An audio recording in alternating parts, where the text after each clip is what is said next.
Good evening everyone, AnthWolf here, streaming live on Twitch, and a game of choice is of course Final Fantasy XIV, A Realm Reborn.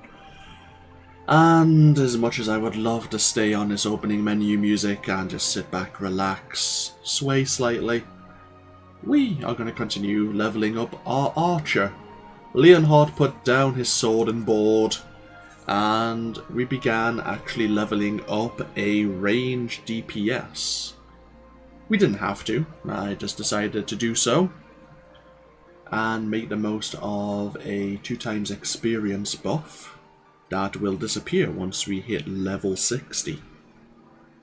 Also, I like the idea of the archer, especially the advanced job you get later, though that was in theory. In practice, being a ranged DPS, especially playing by yourself, involves a lot of kiting, which wasn't so fun. I'm not sure how entertaining it is to watch. I think the archer, and maybe later the bard, would be more fun to play in dungeons, being a support class.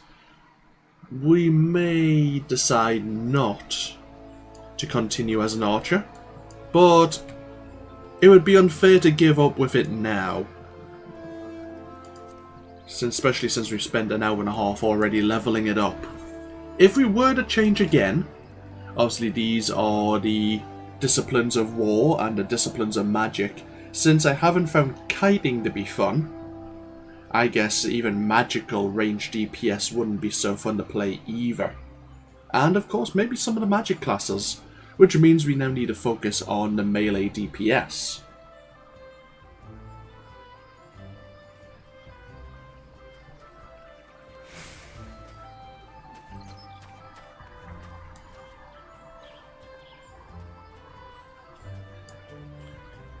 Of course, we could go for another tanking class. We could be the Marauder, who has their quests over at Limsa Lominsa. The Dark Knight is not currently available until we reach the Heavensward expansion, which, to be fair, we're probably going to hit the Road to 60 buff and make it disappear beforehand. Alternatively, we could look at being a Pugilist, who has the job Monk at level 30 onwards. We have the Lancer, which has the Dragoon job. And we have the Rogue, which later on has the Ninja advanced class. Samurai and Red Mage, we would need to go into the Stormblood expansion. I mean, we don't really need to, they are currently available in Uldar, but they might have story elements which would spoil what's going on in the Stormblood expansion, so it's a bit too early. Rogue is awfully tempting. It means a little bit of positioning against our opponents. And I do know the Rogue. The Pugilist is all about positioning. You get benefits to damage if you're attacking from the side of an enemy or attacking from the rear of an enemy.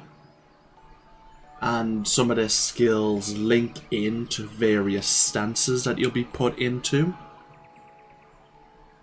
Lancer, I think, is similar. I think it does have some abilities which have additional effects depending on the angle of your attack. The Rogue doesn't need it so much, and they are quite fluid, and later on they will have a range of elemental attacks.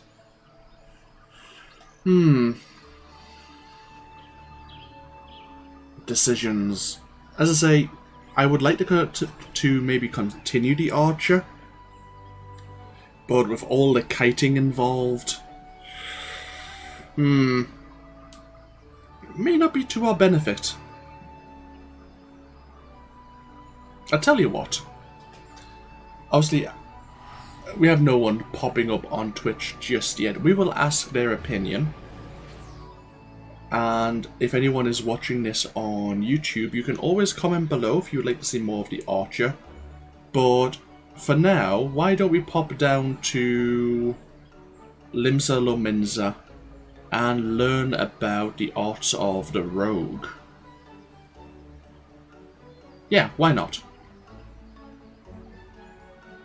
Because if I want to dedicate myself to something, I'd rather dedicate myself to something for long term. And if I'm not enjoying the Archer so much now, due to the kiting,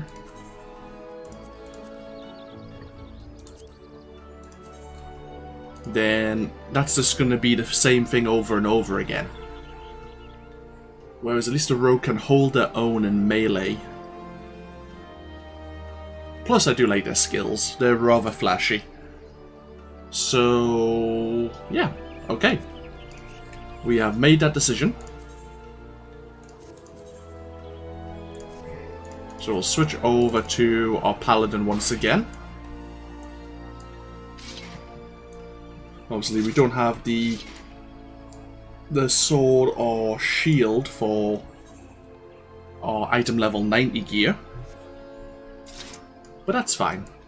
So we need to get ourselves over to Limsa Lominsa. You know what? I kind of don't feel bad about it either. We'll probably continue the Archer at some point. But we know who is going to be training us next with the Archer Guild.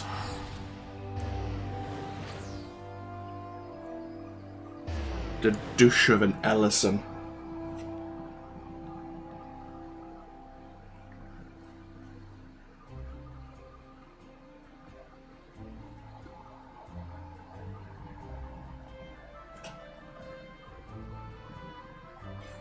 So I think back when I was first playing this game, 2-3 years ago now, I think you had to have a certain level in another class, maybe a Marauder, before the Rogue became available. You had to get a Pugilist to level 30, and maybe a Marauder to level 10 before the Rogue was even available. I'm not sure if that's the case now. It looks like the quest is available. Because when I first played this game, the Pugilist was my starting class.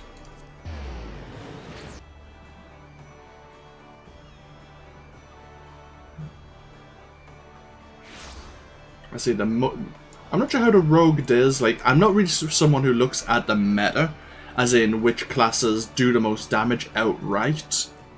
So, like, to optimize who's the most powerful class in a party and raids. I suppose endgame, people could really get a bit anal about that.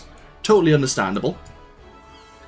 But I just want to play it for fun. But I heard the Monk, which is the Pugilist job, the advanced job, Crystal, is really good for that. But we're not going to be looking at that right now. So let's quickly change up my Twitch handle to Rogue leveling rather than Archer leveling. Okay, that might take a little while to update. But we have this dashing Rogadin to speak to.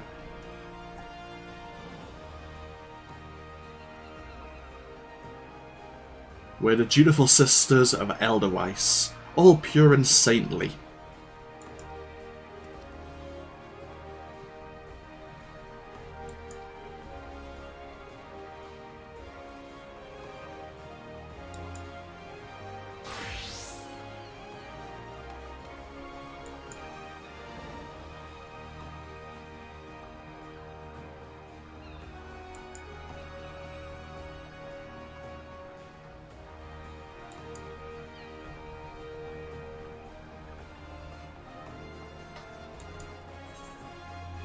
Are we interested in joining the Rogues Guild? Sure, why not?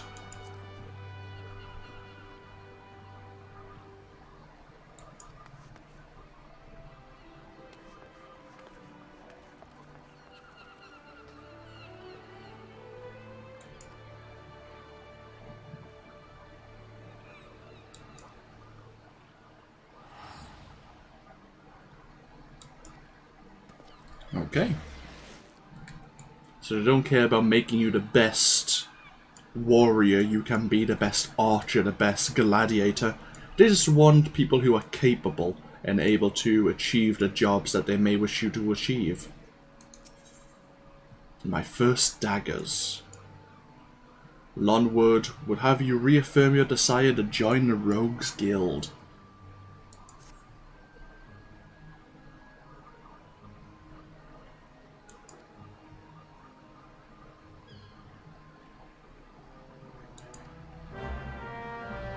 You may now freely enter the Rogues Guild, speak to Lowood whenever you wish to gain admittance to the guild headquarters. We need to have a word with someone called Jack, with an E. He's apparently the guild leader.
Do you have the guts to do a rogue's job?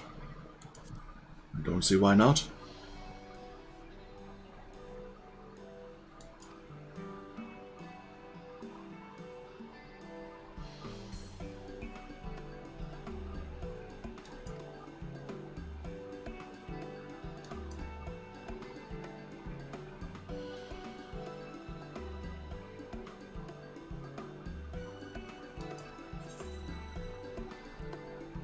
Got a pair of weathered daggers.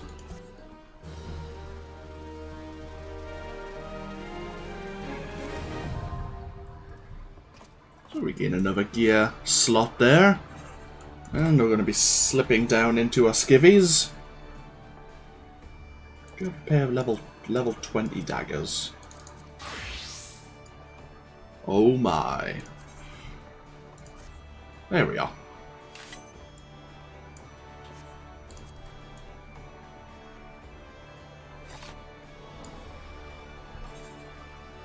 So we'll create another gear set.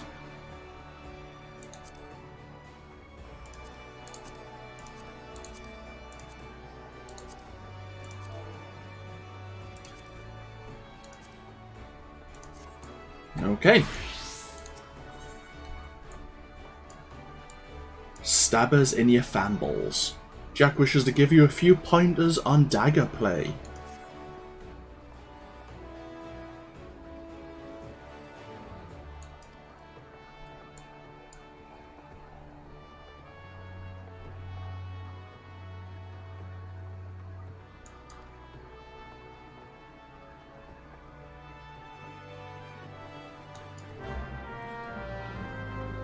Good thing about choosing a rogue is we still haven't done many of the side missions here in Limsa Lominsa.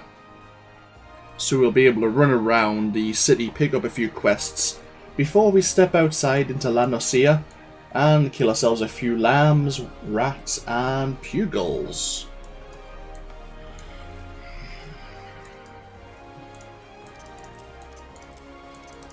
Of course, now we need to rearrange our quick bar once again. We need to find my macros.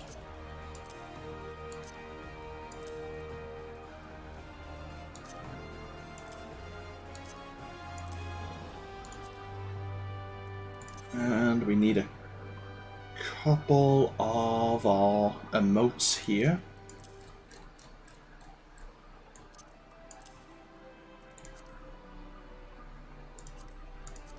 Okay, so there's a few quests here on the lower decks, there'll be a few quests on the upper decks we can pick up, and then we're heading out into Middle Lanosea. Let's see, we'll probably be doing a few fates. We need to find ways to level up relatively quickly. Once we hit level 10, is it? Once we hit level 10, we can do a few guild hests. We have a new hunting log for the rogue. Some of the rats, the lambs, they are actual targets for us, which is also going to help. Pugils are as well. Okay. So, we'll just have a quick run around. It's not always going to be exciting. We'll pick up a few of the side missions here.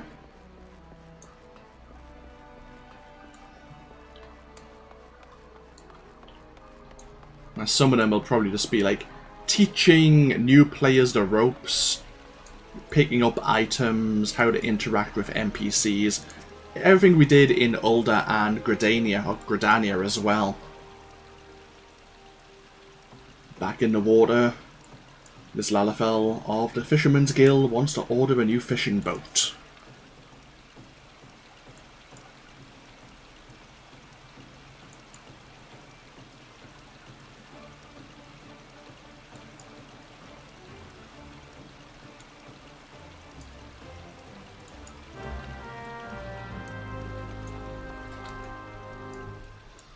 Okay, we may as well get ourselves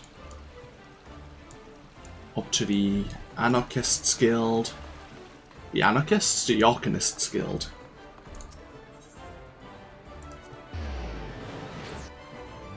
Anarchists is probably right as well, of course.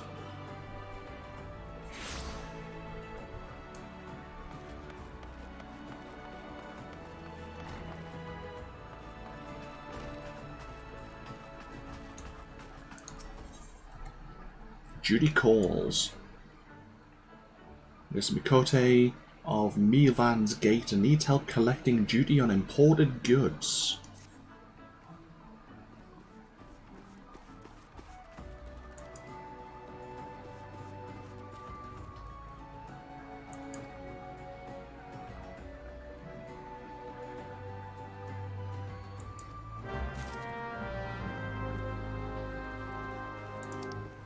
I see.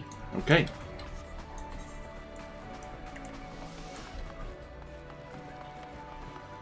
Head along Hawker's Alley. We don't need to worry about gear so much. We're going to be leveling so fast that there's no point in buying any new gear unless it's like every 10 levels or so.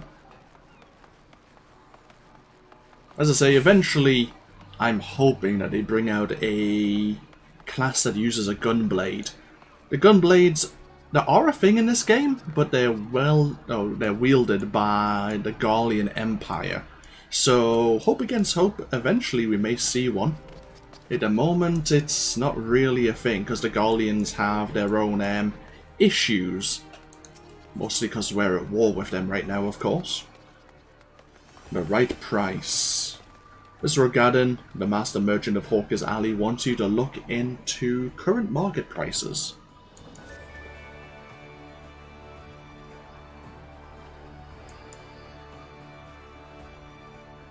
Ah, okay. Mr. O'Gadden wants us to learn how to just interact with the various merchants.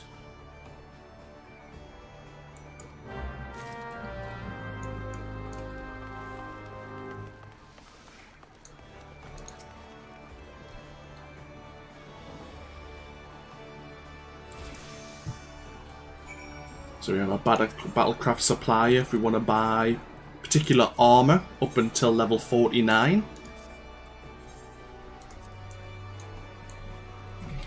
Ooh, back the way we came.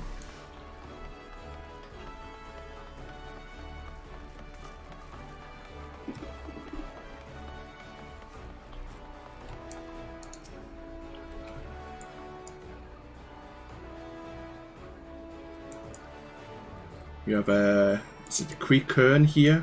I think Coco Rune actually has a quest for us later, or a few quests. And we have the Fieldcraft Supplier, who sells us various gathering and crafting tools, if we ever wish to do those. To be fair, I might... Oh, back we go.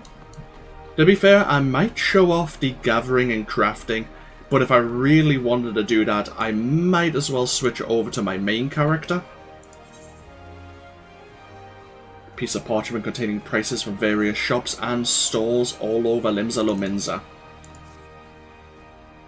Yeah, if I really want to show you crafting and gathering, because I've already done a little bit of it on my main character, there's no point in starting it afresh. Because I was planning with my main character to, well, actually I did form a guild, or free company in this game as they're called, and I was going to build an airship. So I started doing a lot of the crafting and gathering myself, ready to build an airship to go on various side missions. Unfortunately, I stopped playing before it really took off. But you never know, we might eventually join a free company again. Proper procedure. This goblin merchant, Sweet Nix, appears to be in some distress.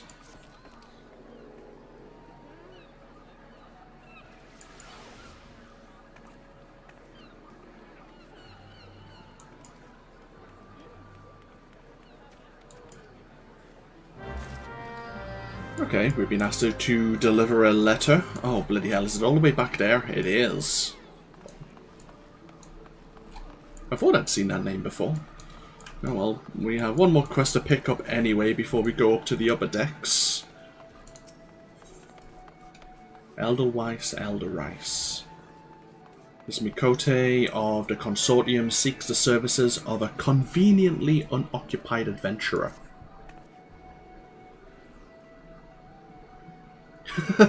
You seem the type who enjoys being accosted for menial tasks.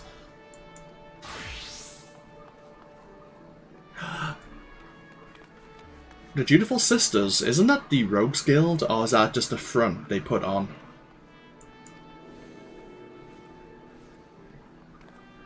Yes! She's asking us to deliver a package to the Rogues Guild. Huh. And the ERP Guild, in a release, is advertising again.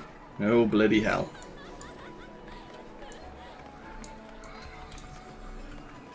I don't know what draws my eye to that, I really don't know. Let's head down to the Fisherman's Guild.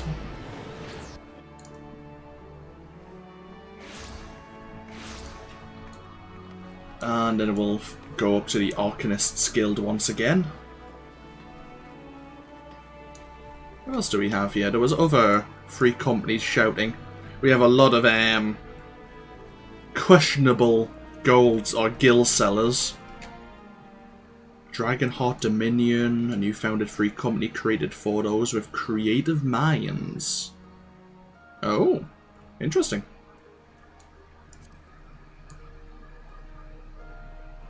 Oh well, I wish them luck. No, we have a package for the Dutiful Sisters.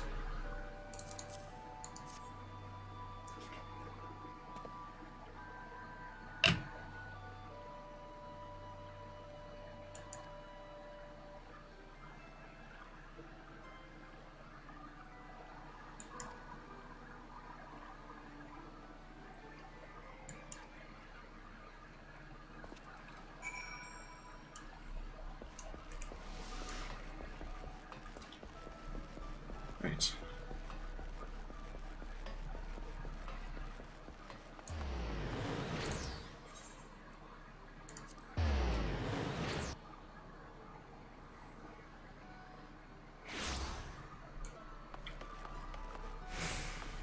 Okay, we have a letter for the Mikote we were speaking to earlier.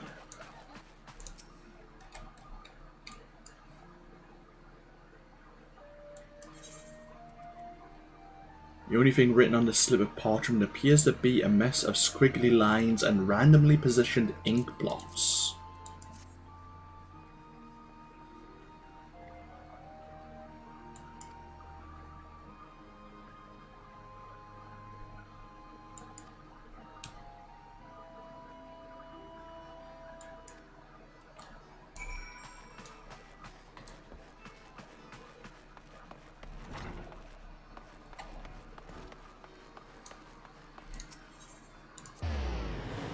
Right, back over to the plaza.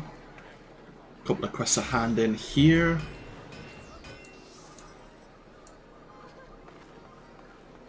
You normally find people here chilling out, just relaxing, but there's also usually people dancing in rhythm.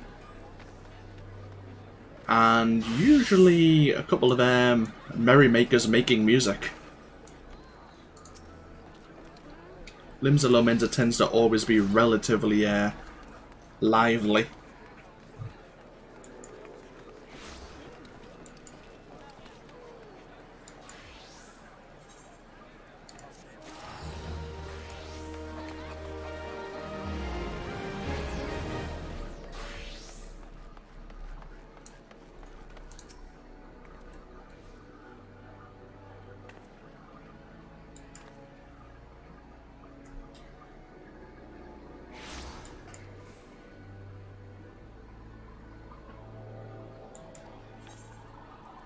Yeah.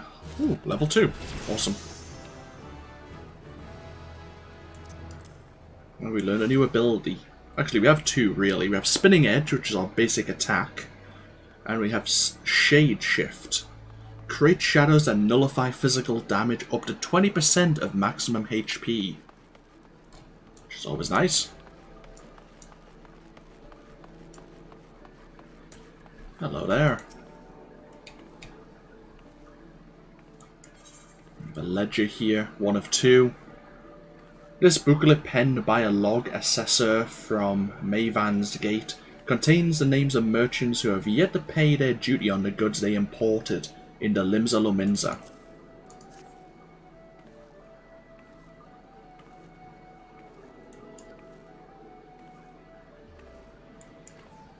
And the Bismarck is the Adventurers Guild, I think, for Limsa Lomensa.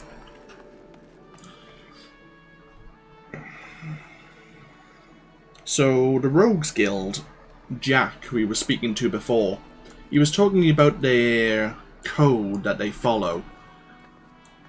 Obviously now, the pirates and the people who have formed this city have new laws in place, which are held up front by the Yellow Jackets, the Maelstrom. But the, I guess, Pirates Code is still alive and well. And the Rogues Guild are the ones who try to uphold it. Probably to varying degrees of success. So there are 4 more quests we can pick up at least. A sheepish request. This Mikote needs help replenishing the Bismarck's larders.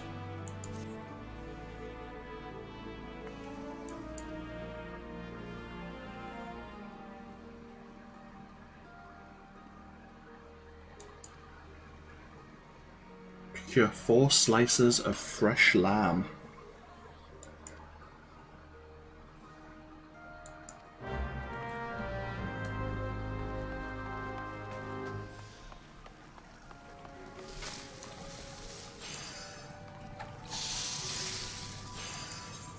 And here's the other ledger.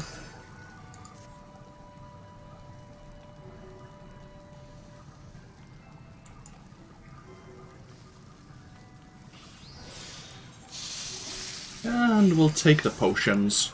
Oh, we get both. Handy. I thought there may have been an option there. 1,000 words. Letitia needs someone to report a bilking patron.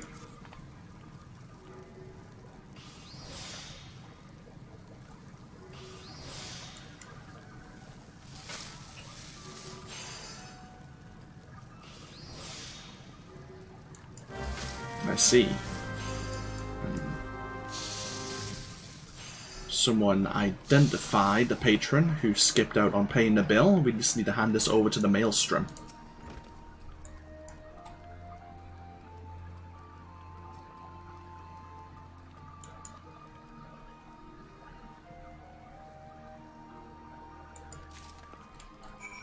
Okay, seems fairly straightforward. Looks like we're heading up to the Marauders Guild. Oh, that's not the way we're meant to be going. How do you... It looks like there's another way out. That way. Let me have a look at this. Oh. Is this door actually... No, this door does not open. It just looks like it should.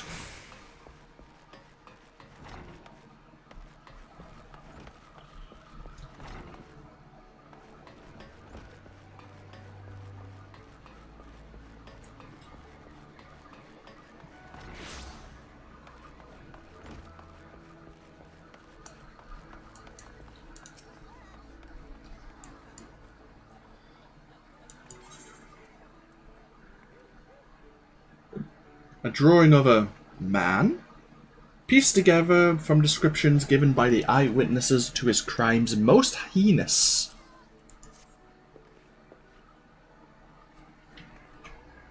Looks more like the prow of a ship than a man's face.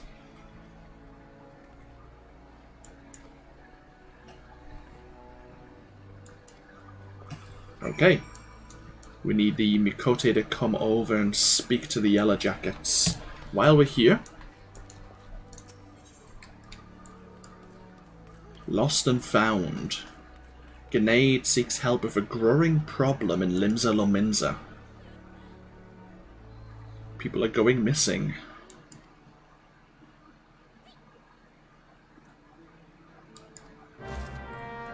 Now again, we've talked about this as... Hello Bliss, welcome to the stream.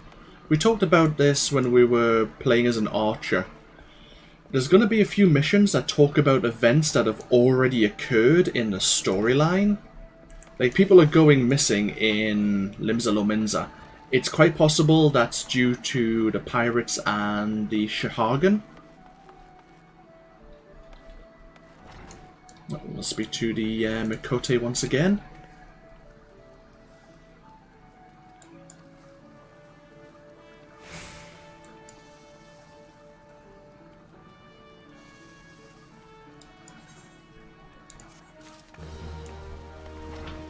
How was your day, Blissfinder? Hope it's going well.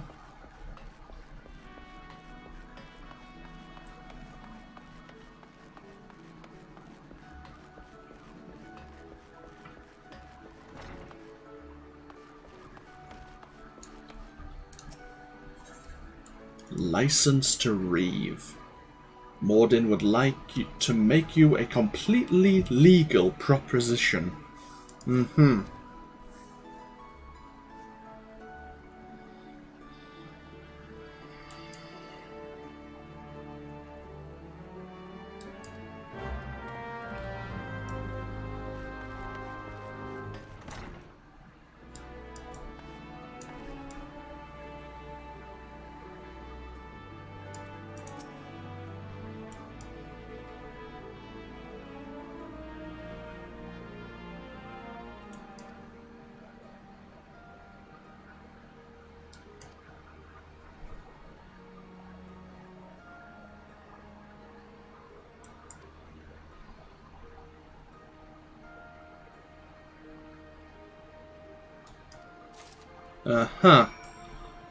Completely legal transportation of exotic spices. This is this gonna get me into trouble?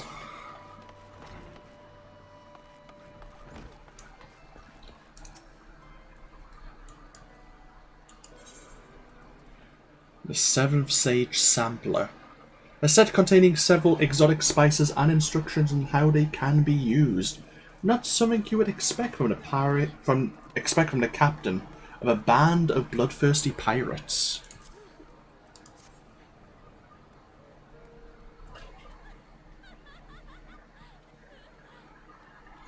Oh. Fire sand used by the Garleans.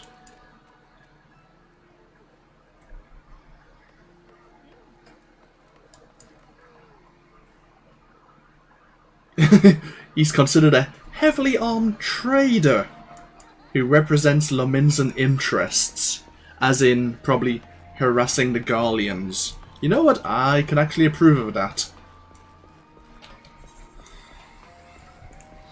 So we need to head over to the chefs once again.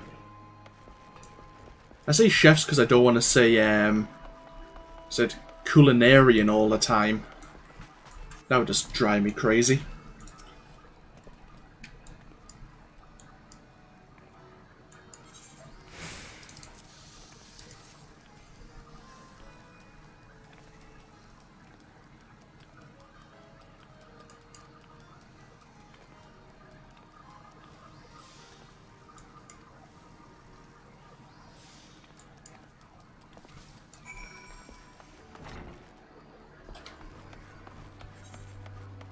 Okay, delivery complete. Then we're going to be heading south. There is another quest, at least a hand over there. And another quest to pick up as well.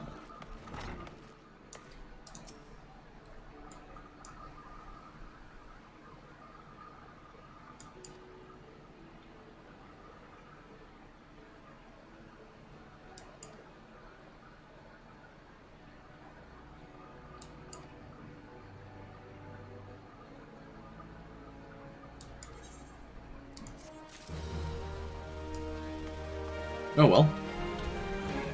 I wish them luck. Right. Let us travel through the Bismarck.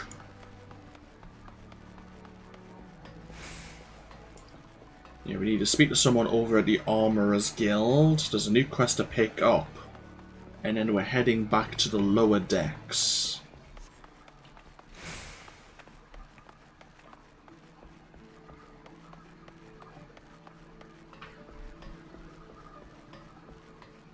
Are you playing some more Dead by Daylight this evening, Bliss?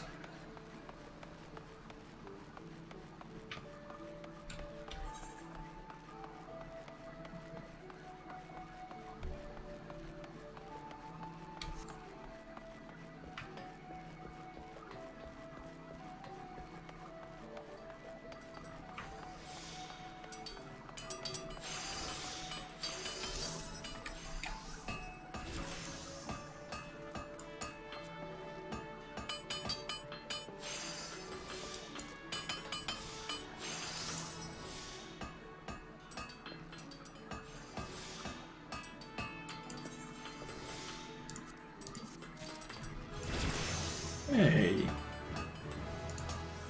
Level up once again.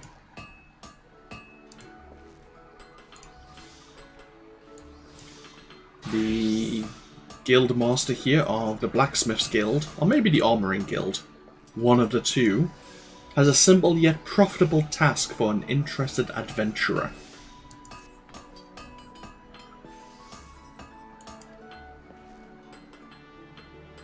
Baderon is offering a reward to slay at least 5 wharf rats.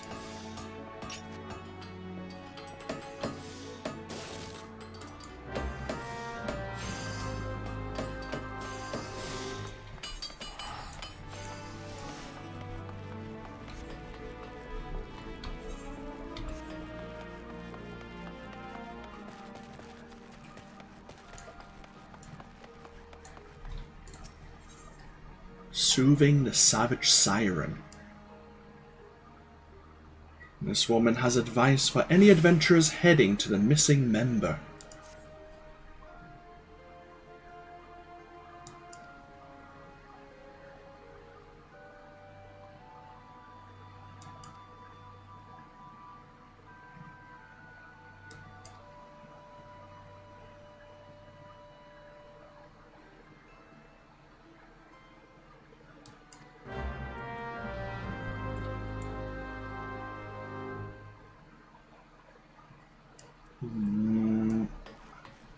I don't understand the situation, but okay.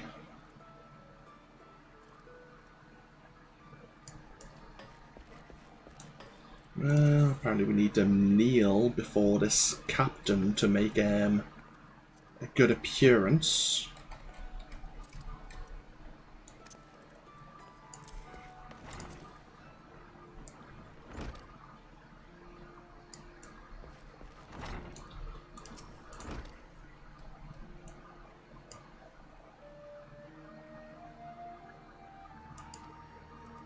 Maybe she's just having a bad day.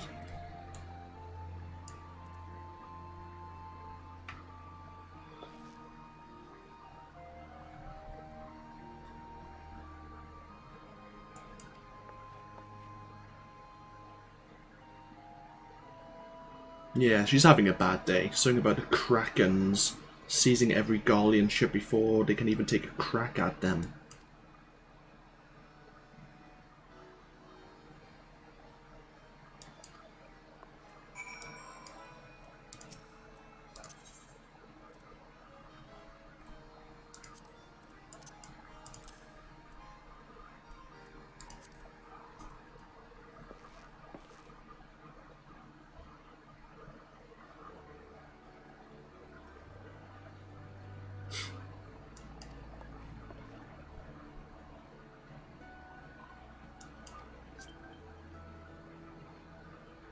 A free company invite.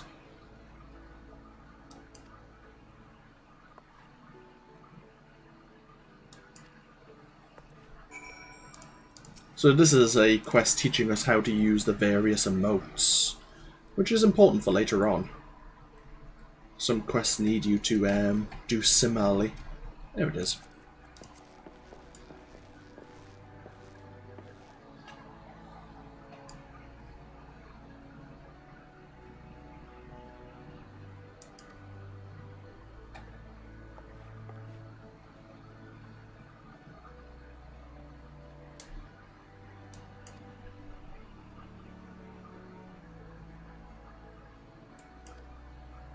Yeah, despite them being more civilized now, most of the factions here in Limsa Lominsa are still pirates.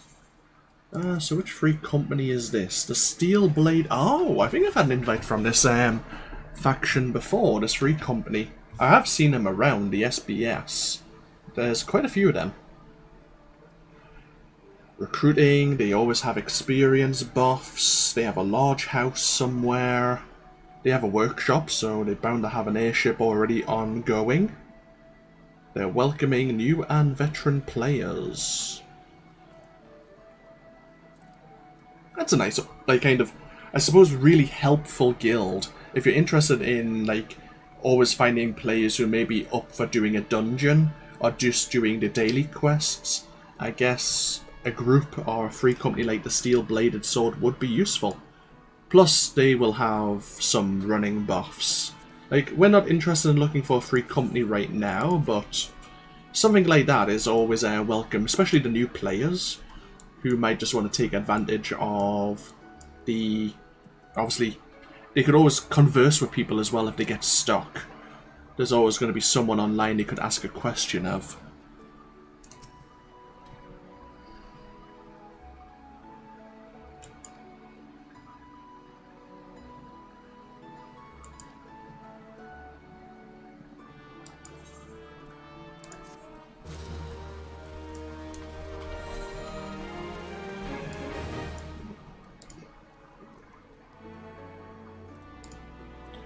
Okay, we need to go down to the lower decks once again.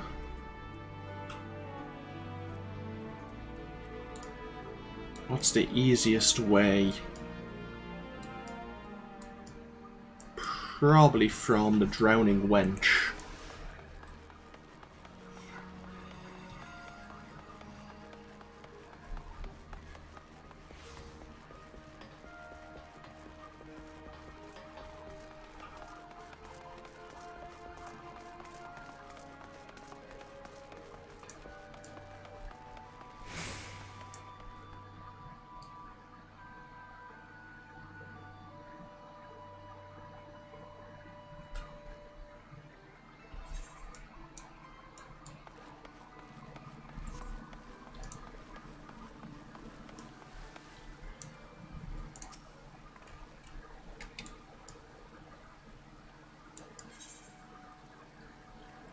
Disturbingly long list of people who have gone missing in recent moons.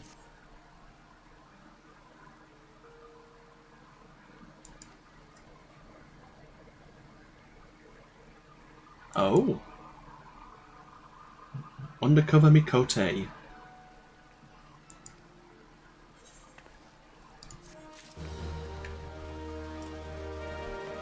And we have a new quest from her sister.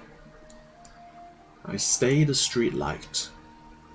Nantamo needs help keeping the city a bright and cheery place.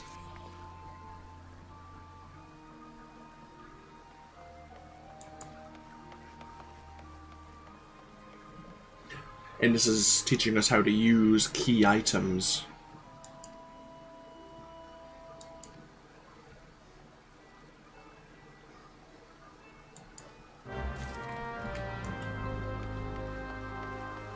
We need to be lighting some street lamps with, of course, the street lamp oil.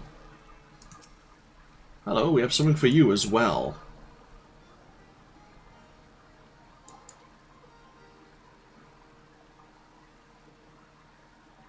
Go through the Zephyr Gate and follow the path to the east. Well, we will be heading out of the city in the near future. First things first. There's a few, 7 street lamps we need to light. Okay, let us begin.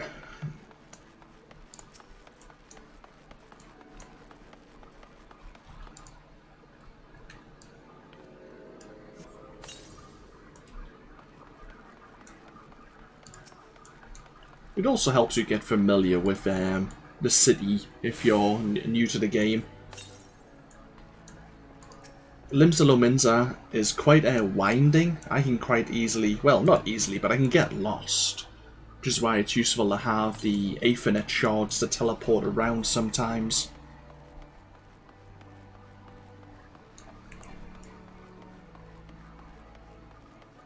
Oh, of course it would be up there. See what I mean?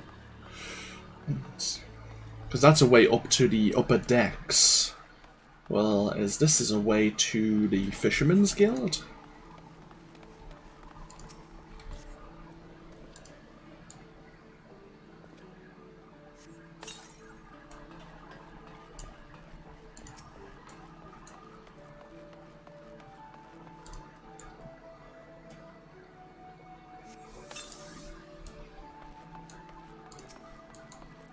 So we need to light 2 more lamps. Now we need to get some more oil and then probably go up to the twins at the entrance hall. And then we're finally going to be stepping outside.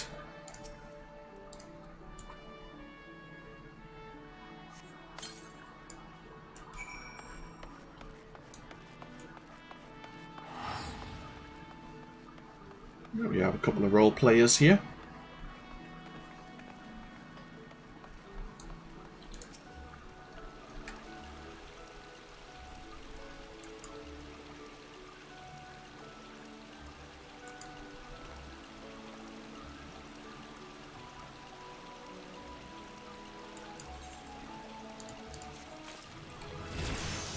Level 5. We have a new attack. Gust Slash. It combos with our starting skill, Spinning Edge. It deals additional damage if you manage to combo it. Which should be always, really. Right, we're heading up to the plaza once more.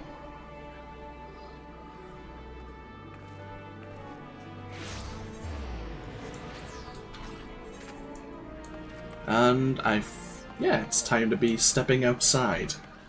Need to kill rats, lambs, and pugils. We should probably hit level 5 before we come back to Limsa Lominsa, and then we'll be able to go straight into the next rogue mission. And while we're waiting for the map to load... Oh, hello, Kamui. Forgot to have my chocobo here.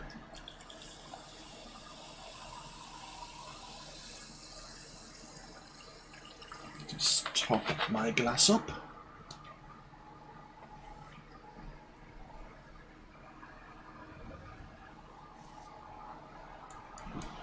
Rightio. Plenty of targets.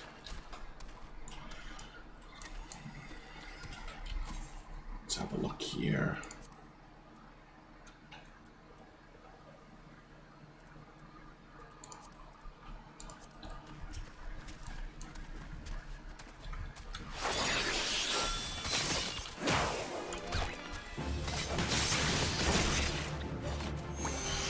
I really like playing as a rogue. It's very flashy. It's probably very unnecessary, all the spins that you do. But it's visually appealing as well, which helps.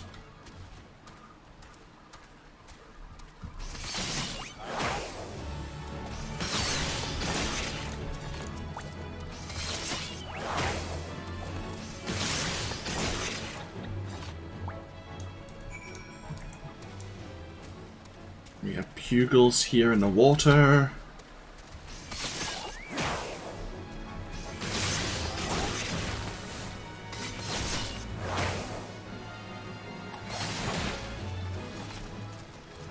Hey, level 5.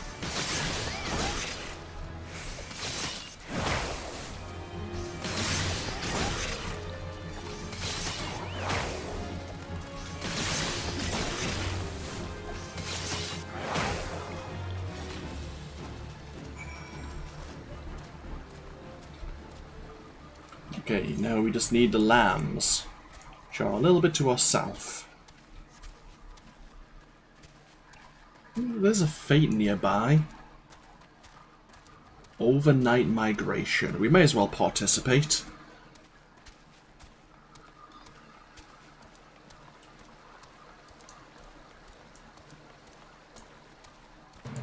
Not only did the calamity bring with it destruction, pain, and suffering, but it also brought with it mandagoras.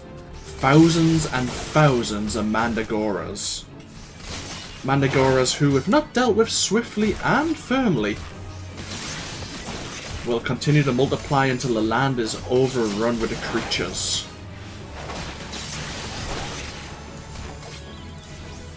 And actually managing to kick my ass, so...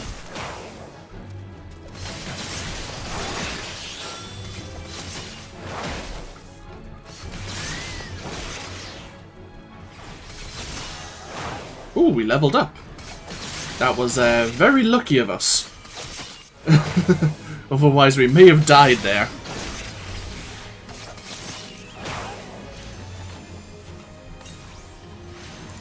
We learn Dripping Blades. Increases damage dealt via actions by 5%.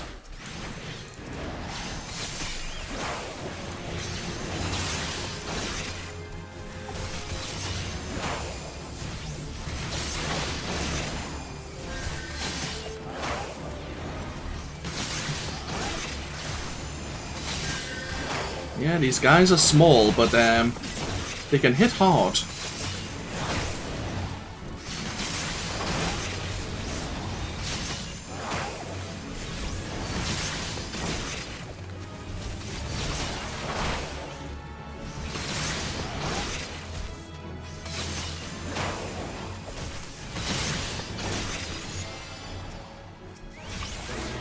Hey, there we are. Holy hell, we gained 2 levels there. Awesome.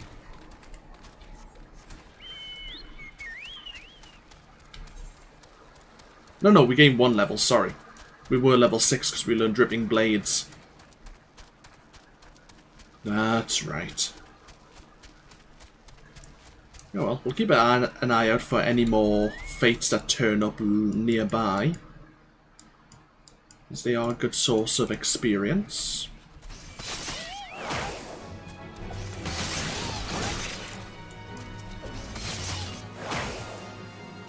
There's one actually that just turned up there.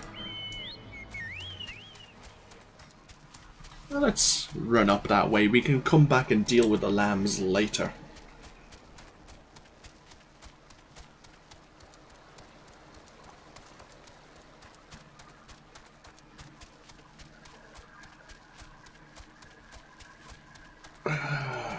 So I think we're fighting on a bridge.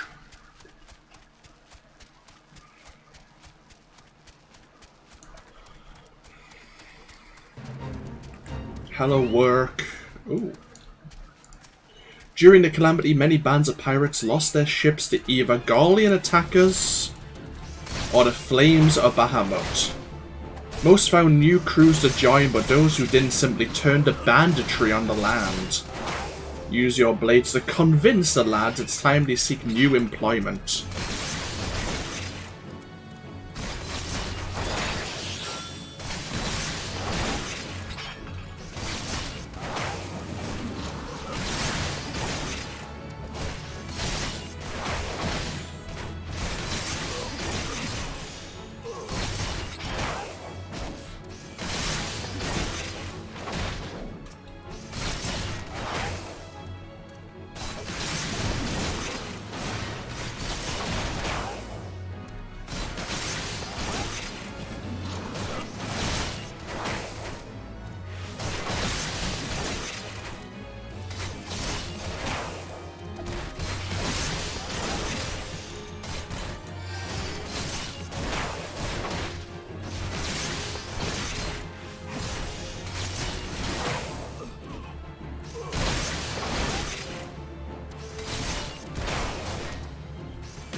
You can definitely see we're not as tanky as we were as a gladiator or a paladin. Oh Christ, we're gonna go down. Time to go.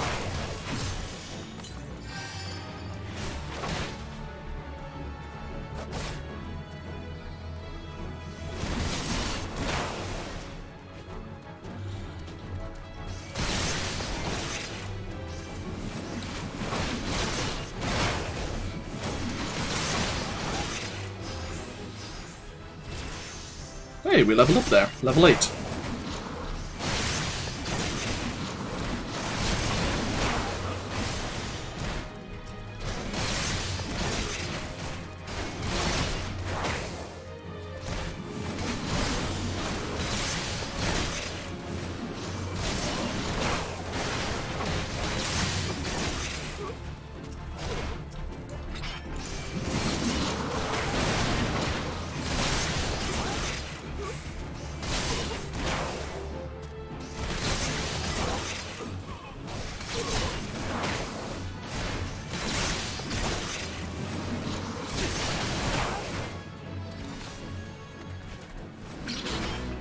Holy hell.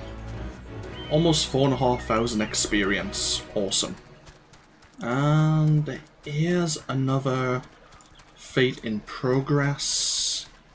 Probably fighting lambs by the sounds of the title. Let's see if we can get there to do some decent contribution.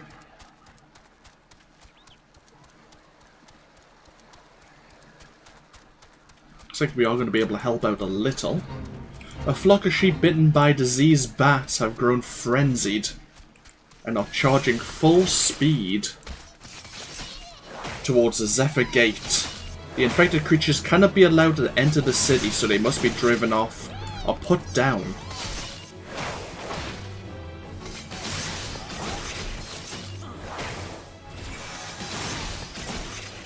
Hey, we just gained level 9.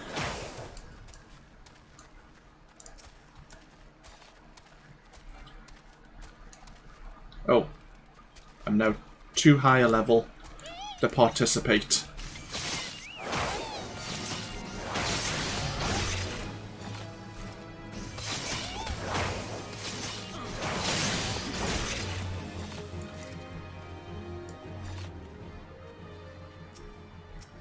There's not enough lambs.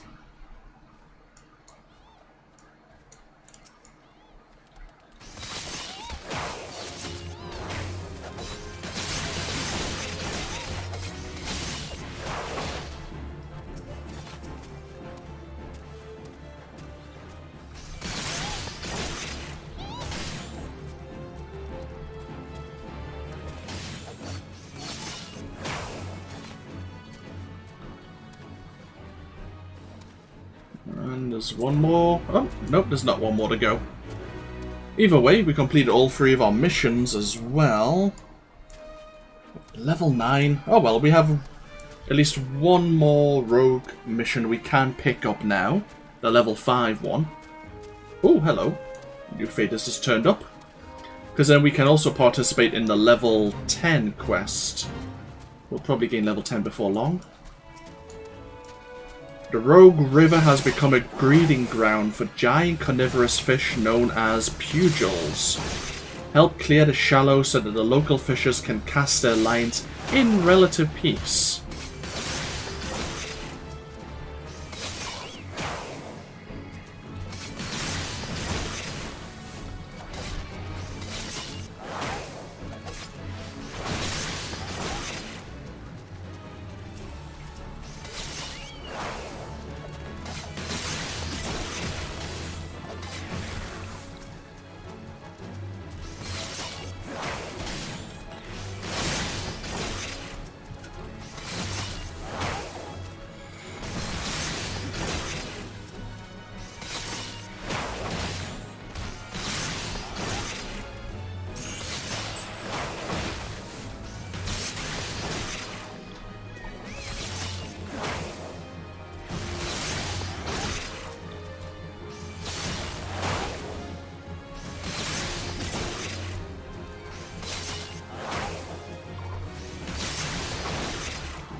Okay. Back into Limsa Lominsa we go.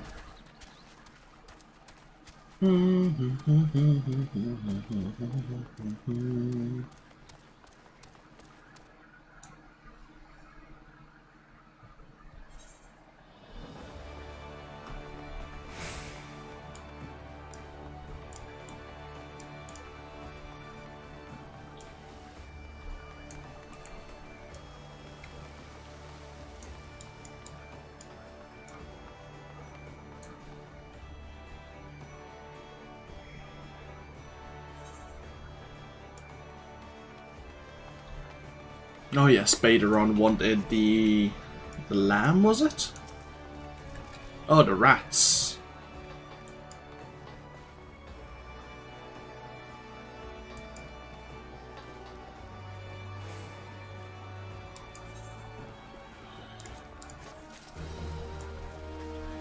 Like, we are going to be more, I think, gear dependent as a rogue. We're definitely going to want better armor as well as better daggers, just to increase our survivability.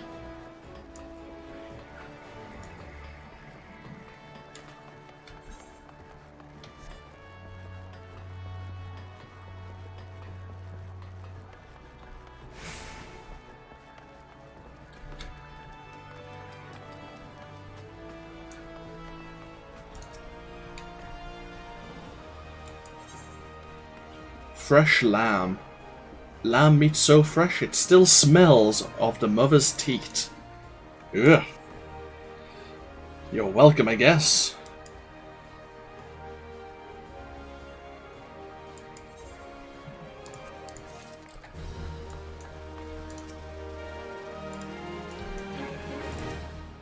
And back down to the Fisherman's Guild.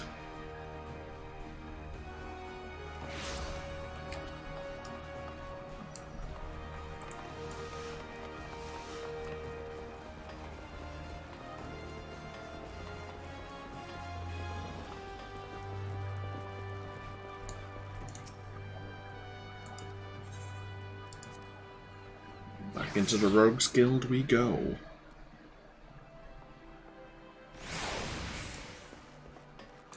Hello, Jack.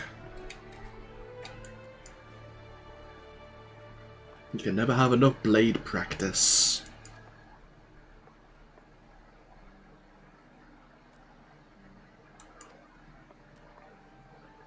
You must think of yourself as a dancer, not a bleeding butcher. You only need so much force to ram a short blade into the hilt.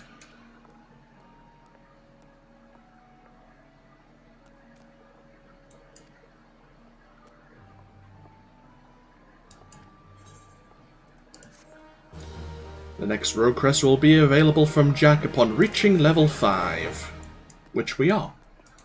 Hello, Jack. A dainty dilemma. Jack appears eager to give you your first assignment.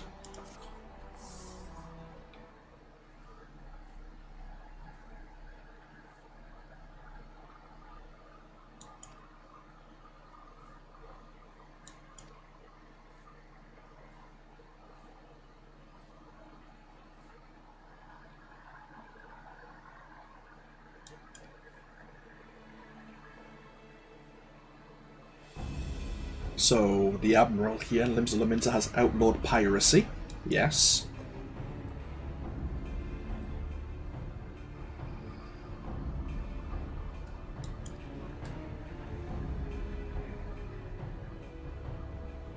If you can apply and become a certified privateer, you can still be a pirate, though.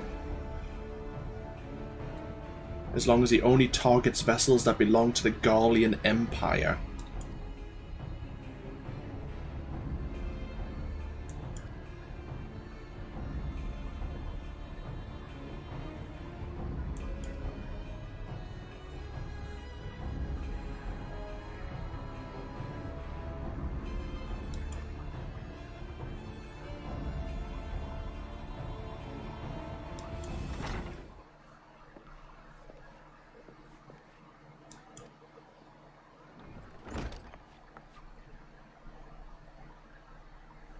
And we meet one of our fellow rogues, Underfoot.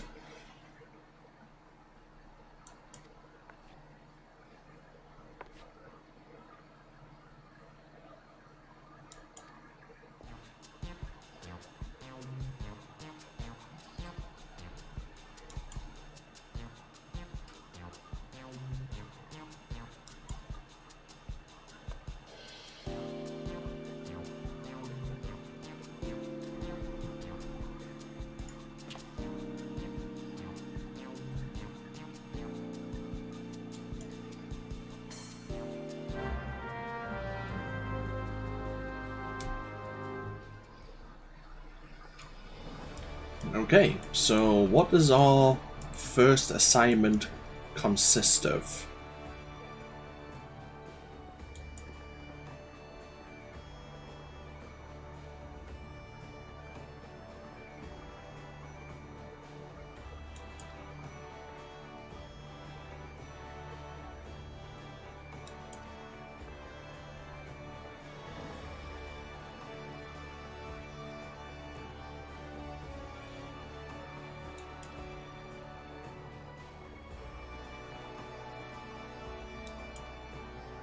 Okay, before we continue the assignment, he wants us to practice against some harder foes in Lower La Nocia.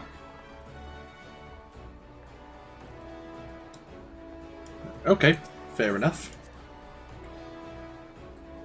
It might go towards our hunting log anyway.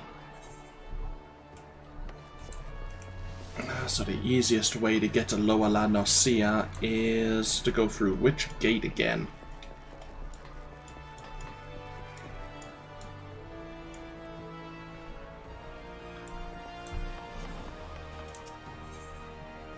The Tempest Gate.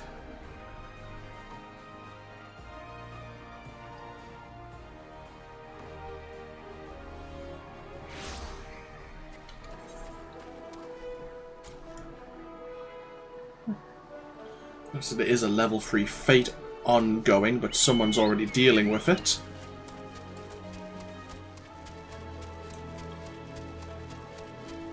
We'll leave them to it.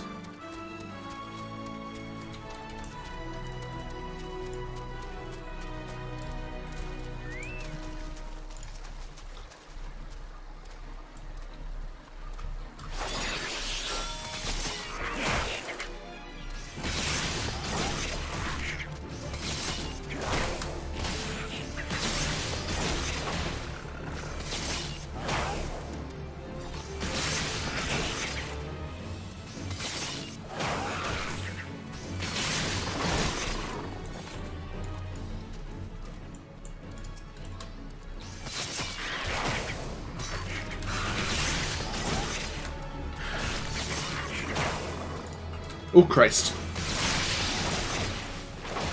Stood there and took the attack. That was stupid of me.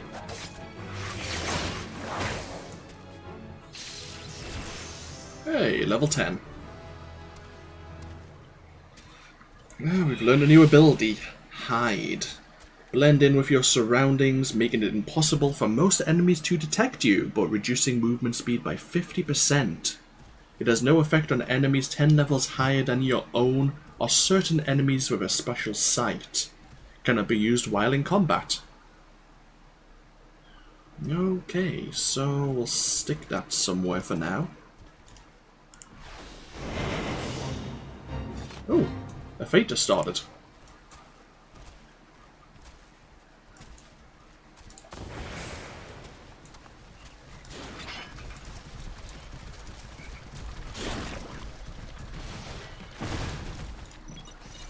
When the wheat farmers of Lower Lanosia were losing large portions of their crops to locusts, they turned to the Maelstrom, who introduced cane toads to the fields to devour the Vilekin. Unfortunately, the cane toads, who have no natural predators in Vilbrand, have taken over the region.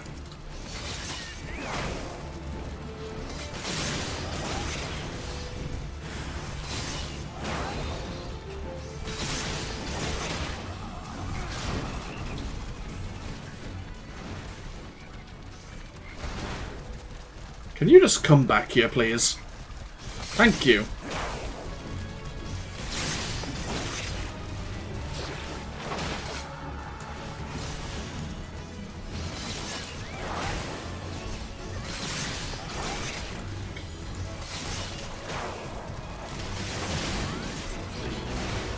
There we are.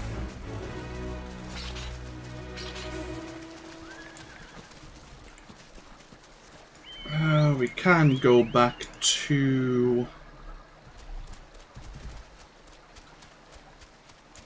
the Rogue skill now, but there is a monster fate nearby. We may as well participate.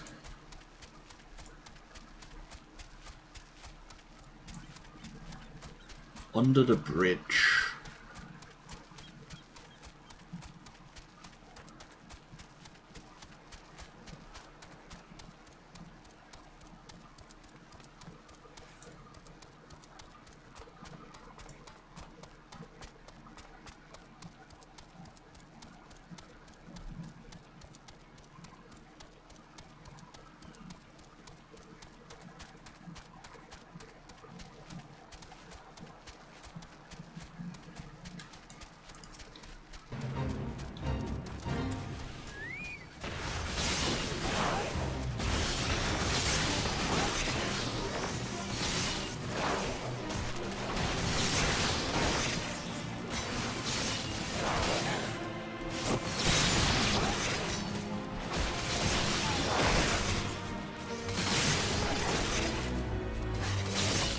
Oh, we only got a bronze for participating there. Those two players were really going at it.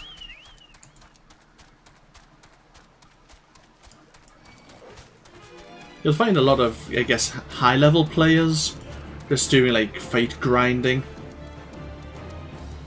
They could be doing it for the challenge log, they could be just doing it for fun. You never know.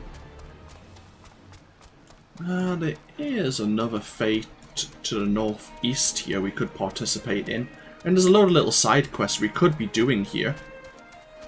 Like level 7, level 8 quests. Maybe. We may participate. We'll do this fate to the north. While we're doing that, we'll set ourselves up for guild hests. We may as well. We'll do the duty roulette.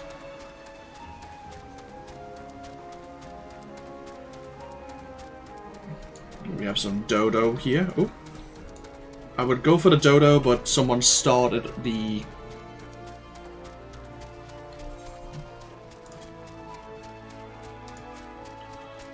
fate away, so we'll go participate.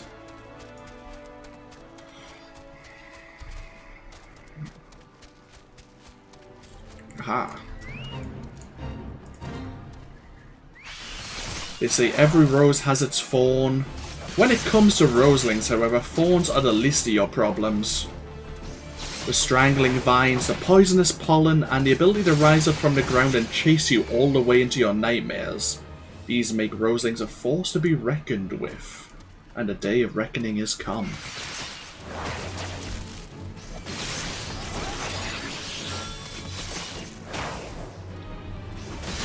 I think you find roselings in Gridania as well.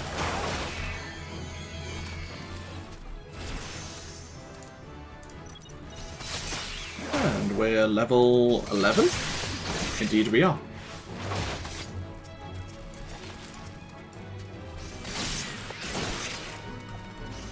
Once we hit level 15 we can probably buy some basic level 15 gear and throw ourselves into dungeons.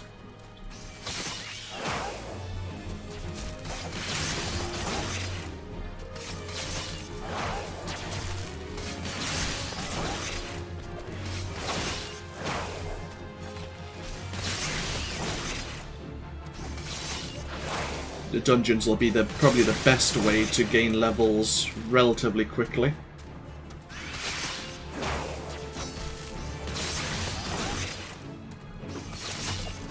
And being a DPS, it may take us longer to find a group, but we'll have an easier time of it as well, as long as we don't do something stupid and accidentally pull from the tank.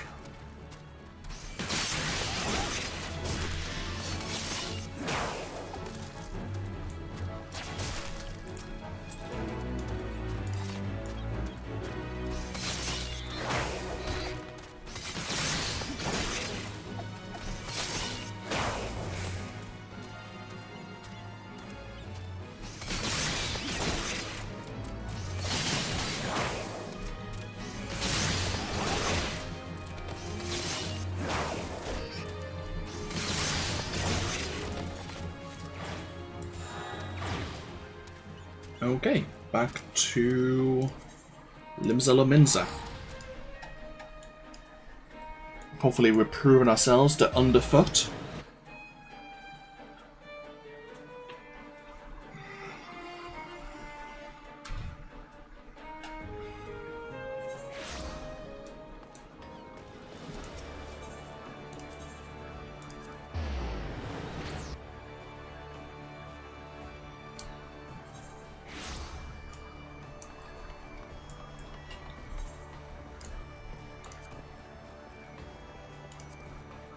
Ah, Serenity, one of the regular viewers of the stream.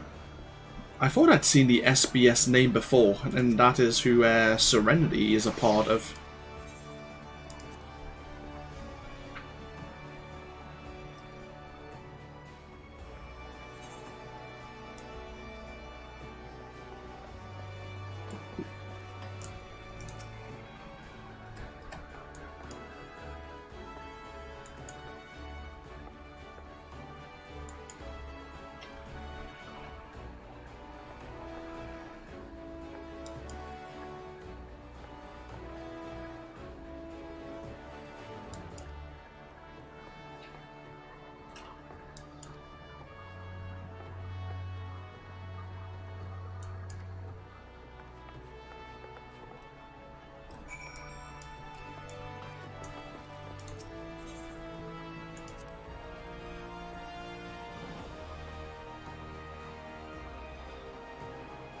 I'm trying to think of when the Rogues Guild was added to this game. It was before I started playing the game.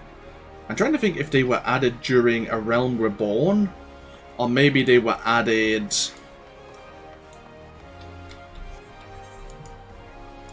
with the Heaven's Ward expansion.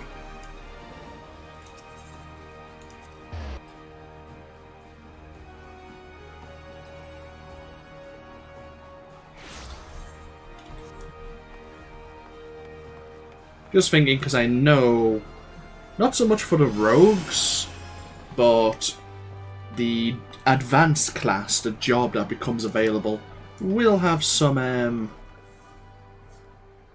not so much spoilers, but will be introduced to a whole new culture, I guess is the best way of putting it.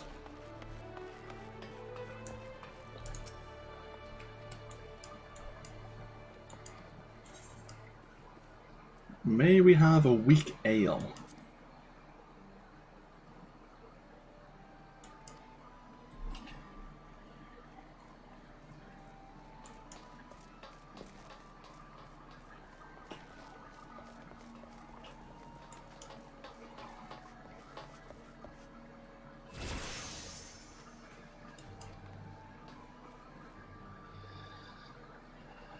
The Dainty Demolishers.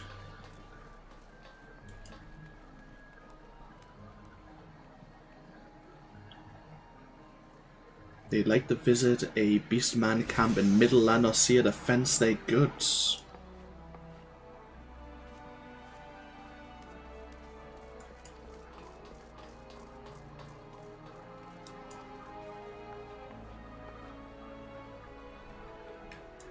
Hello, Underfoot.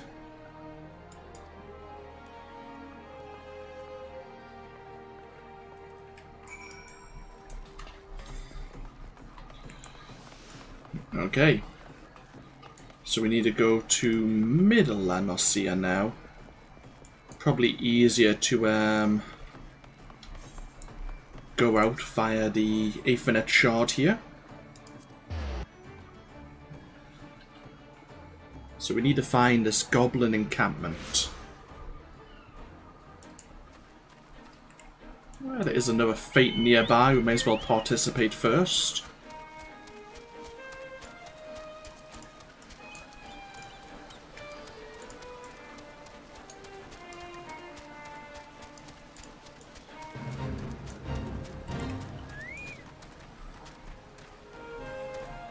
Coastal winds blowing orally from their native habitat over the Ratano Sea of the shores of Middle Lanosea, where they release their salty ballast onto the soil, rendering unsuitable for farming.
Okay.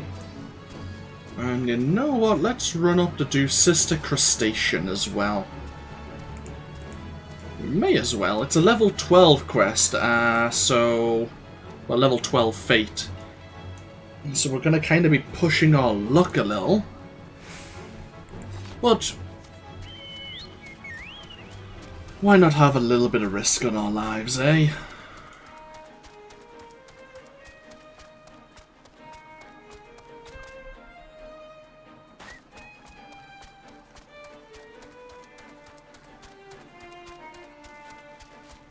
Ooh, we have another hunting log target here. Ooh, oh Christ. A boss spawned right next to us. Shearing Sheridan has been shearing his share of luckless passerby since long before the calamity. What the megalocrab needs now is a good shelf shocking. Bloody hell. All the puns. We need some better blades if we're going to be doing this. Oh, a helping hand, maybe.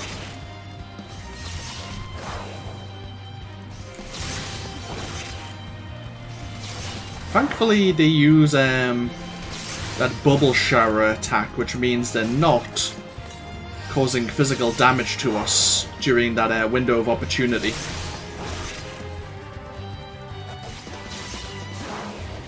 Two new fates just opened up as well. Oh well.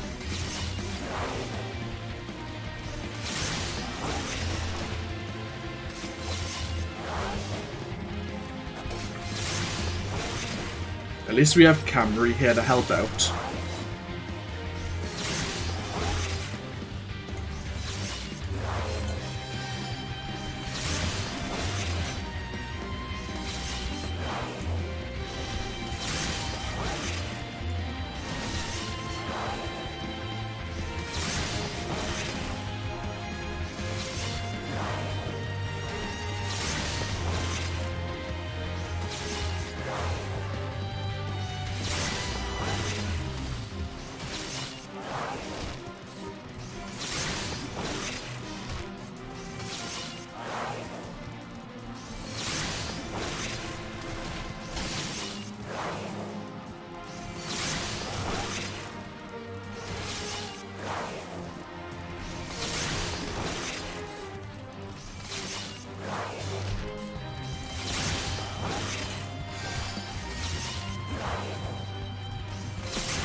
Hey, level 12. Let's go look at this Sister Crustacean quest. Let's see what it's all about. Ah, it's actually spawning megalocrabs. A spawning megalocrab will do whatever it takes to see its brood safe, and that includes slicing in half Lalafellan fishers who draw too close to the Wavekin's unhatched offspring. Slay a crab, save a lad. Ooh, hello. We've gained our assassination ability. Delivers an attack of rather decent potency, can only be used when the target's HP is below 20%. Similar to Misery's End, I think, for the archer.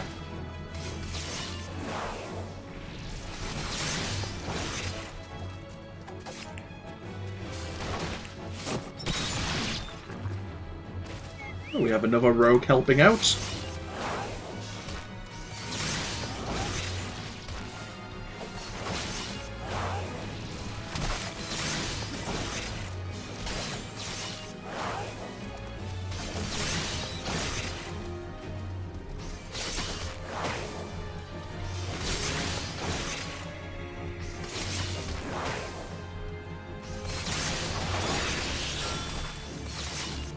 I think we'll have to go help her out.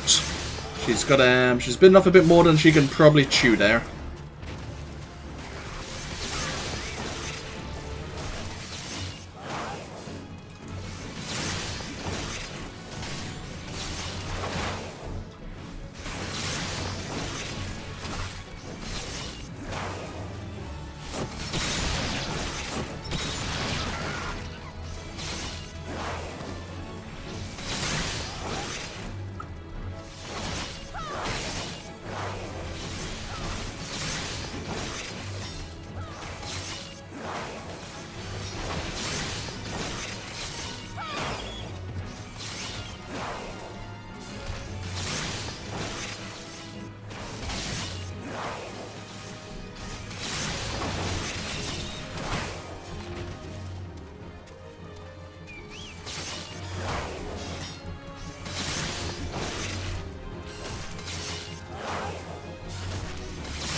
Some of our armor's condition is decreasing in a bad way. Yeah.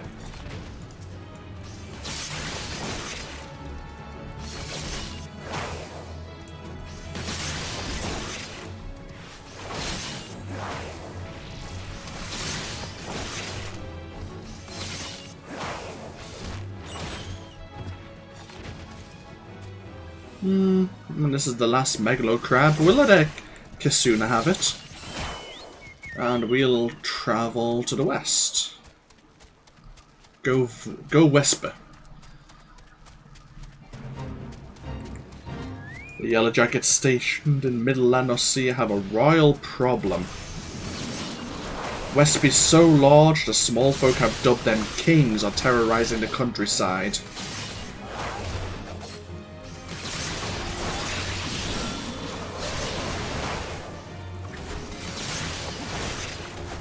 And we are now level 13. Awesome.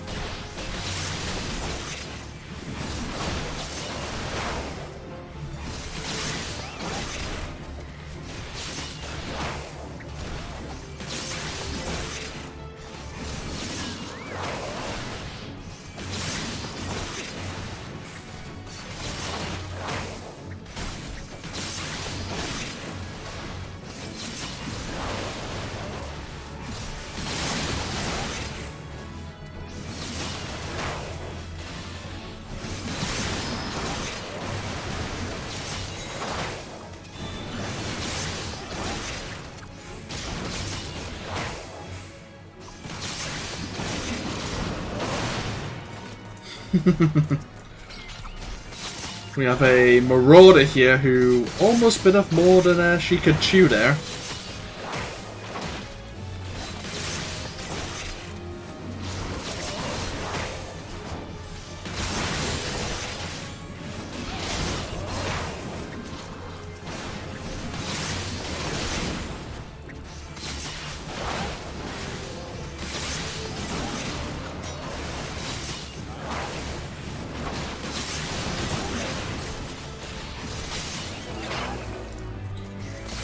Target these Megalo Crabs and get the hunting log complete.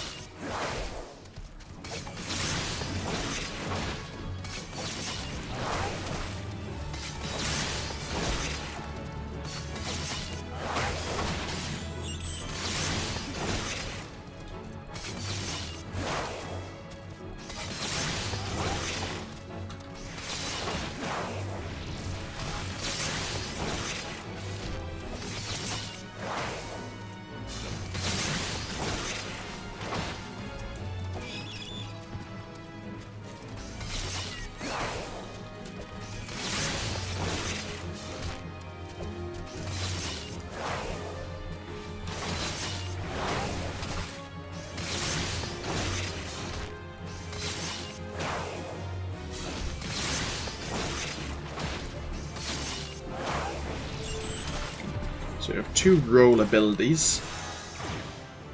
We'd seen Second Wind already. We also have Arm's Length. Creates a barrier nullifying most knockback and draw in effects for 5 seconds. If someone strikes us while the barrier is active, it slows them down. Handy. Second Wind is good. Just for the healing it offers. So there is a level 14 Fate. Let's not worry about that. Let's head back over to the Goblin encampment. Oh. It's warning us our armor's not in the best condition. It's true. Some of our accessories have definitely seen better days. We'll join the duty roulette anyway.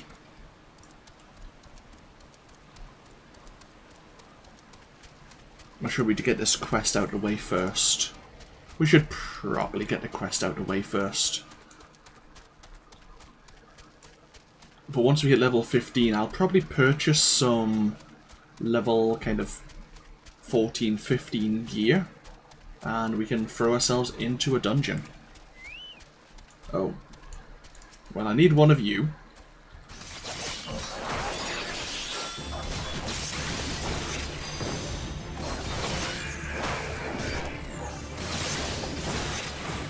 Ah, so slow doesn't slow them down, because that's, I think, called heavy. Slow slows down their actions and weapon skill casting time.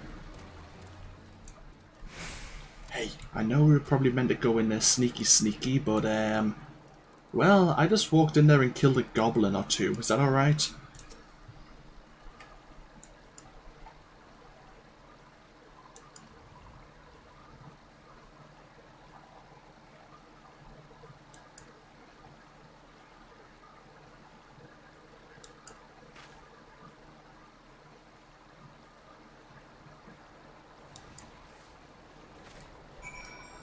Okay, we need to find a goblin gambler and claim the Garlean firing mechanism.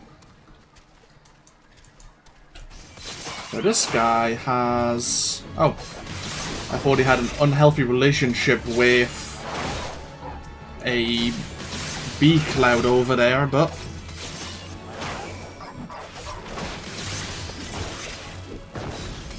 it was another gambler.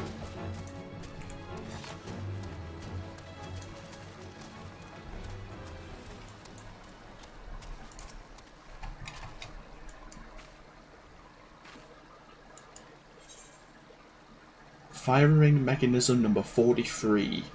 Developed in the 43rd year of the first Garlean Emperor's reign, this trigger device works with all Imperial Mark XL-3 anti-aircraft cannons.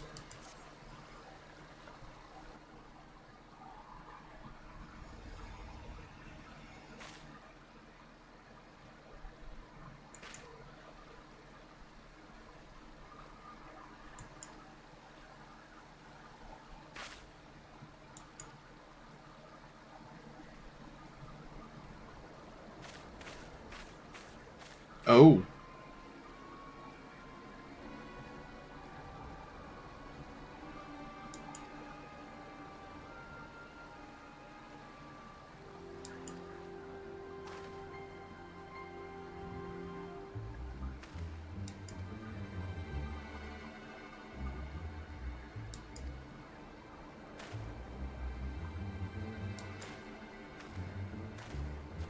So the Daily Demolisher's source. That's not going to come back to bite us at all, is it? Okay, so back to Limsa Lominsa.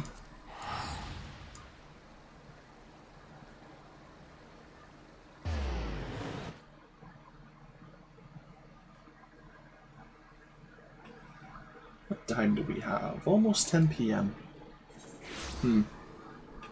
We'll do this for a little longer, now we might do some more Dead by Daylight, I think, to round off the evening.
Well, this is inadvisable of them.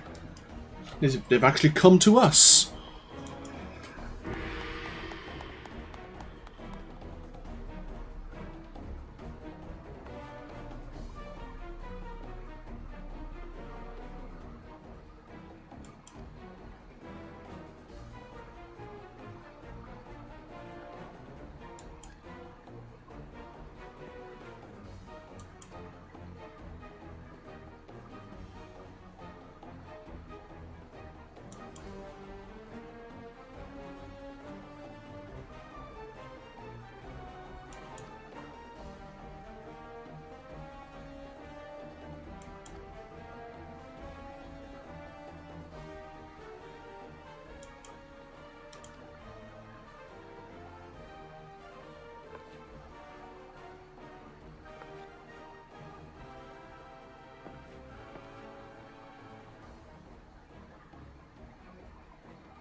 The upright thieves.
Is it okay that we just killed a couple of people?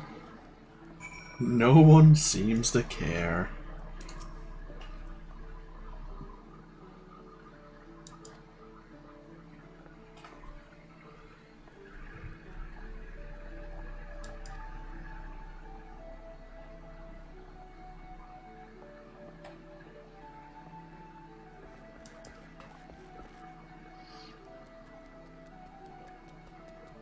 So the upright thieves were people who dealt with sanctioned thievery.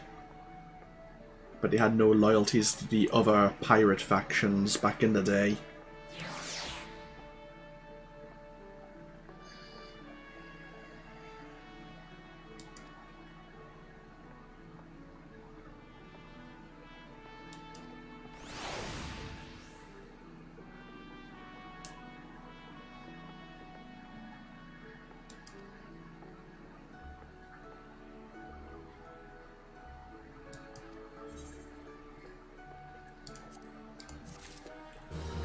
Okay, So we have the level 10 Rogues Guild quest we could pick up. But for now, let's go grab some gear. And we'll do a couple of guild heists that we can do. And then we might break the video. Which actually puts us to the same point we were with the Archers Guild, actually. We had just done the exact same thing for them. Oh well.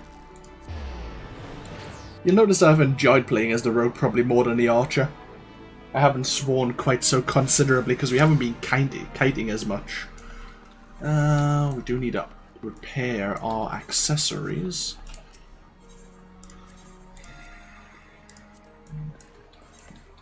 Right. So, where do we need to go? You, my good sir. I need a decent pair of daggers. Level 13, level 15. It's a shame we can't get the level 15 blades. But we'll take the brass daggers. Thank you very much, good sir. Now, let's see if we can find some decent leather armor which doesn't look ridiculous on us. Because if I have to wear Subligar again, I'm not going to be impressed. But we may need to.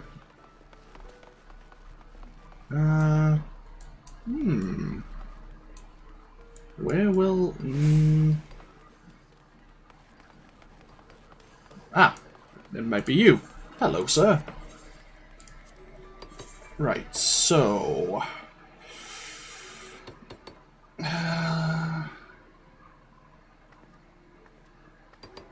well, there's a turban. Okay, sure, we'll take it. Chest pieces. Cotton shirt, yeah, sure, why not? Leather arm guards. Yeah, belts. Yep. Pants.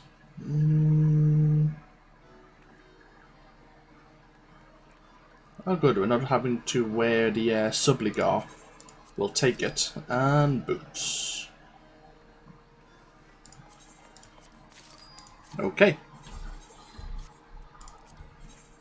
So, switch this gear over. Oh god, that color scheme. But, it is what it is. Right. Guild heists. Find us some, please.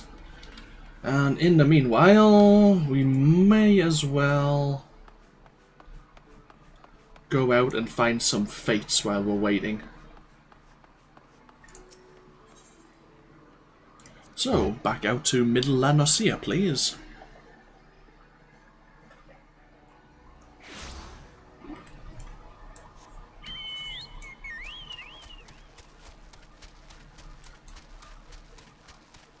Ah, Shearing Sheridan is back. Now that we're properly geared, let's see how much easier it is to take on the giant Megalodon crab. Oh, or maybe not. Let's throw ourselves into our guild heist instead.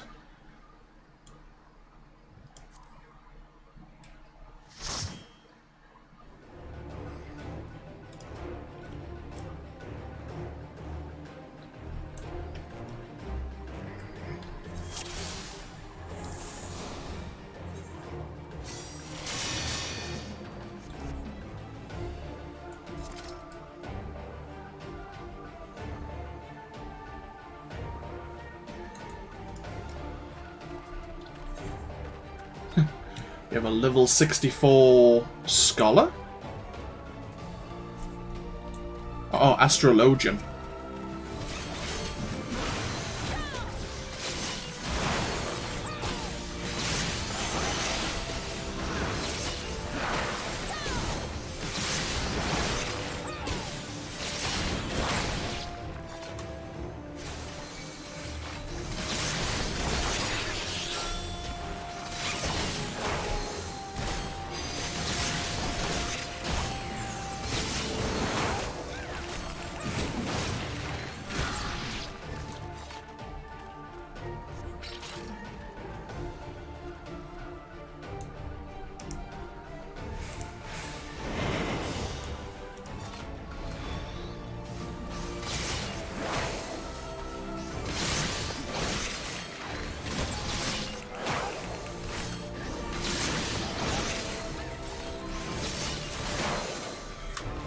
Always support the healer if possible.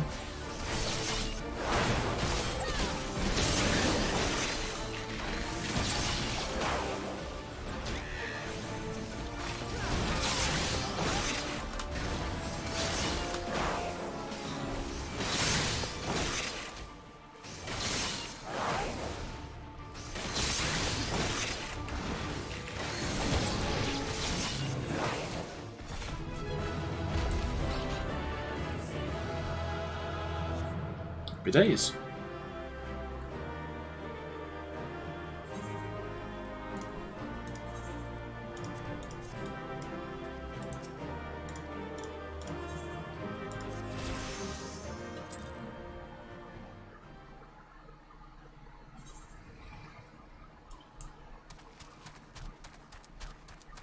Someone's taking on Shearing Sheridan. Let's see if we can still help out a little.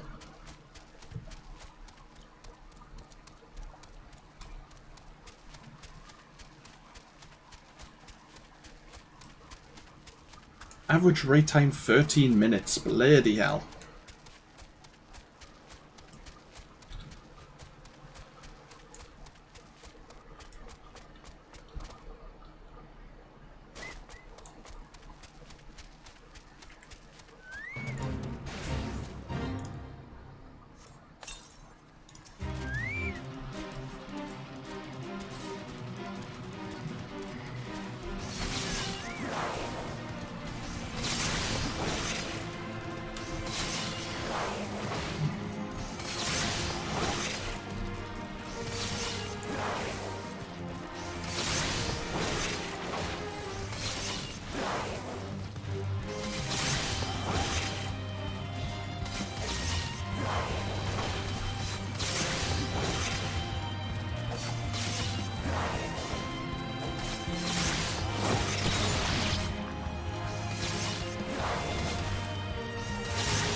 Hey, level 15.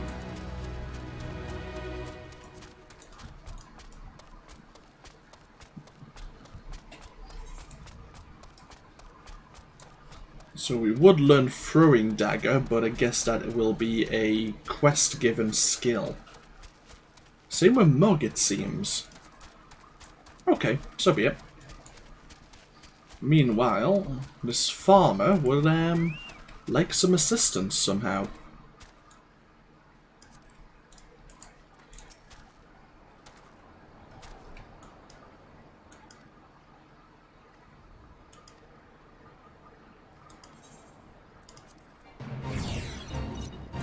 We need to defend 3 crates of oranges from rats. Which are... where exactly?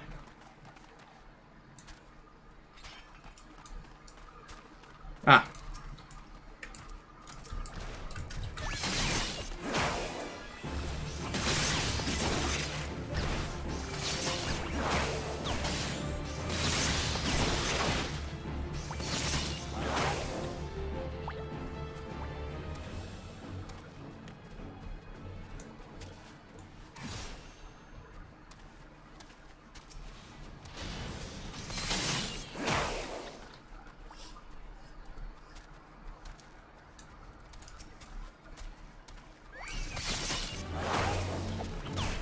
Hey, we got another free company invite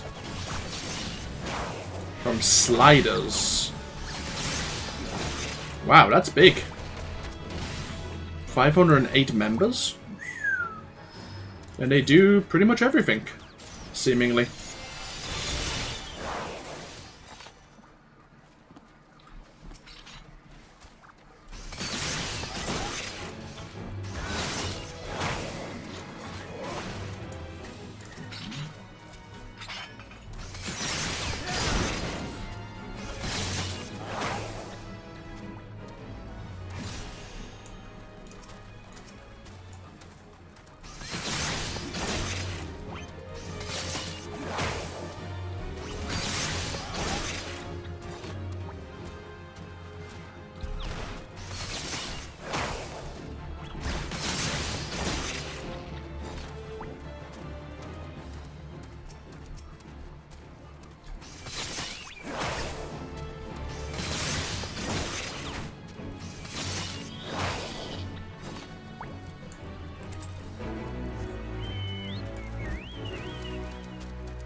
as well head along and do the level 12 fate once again.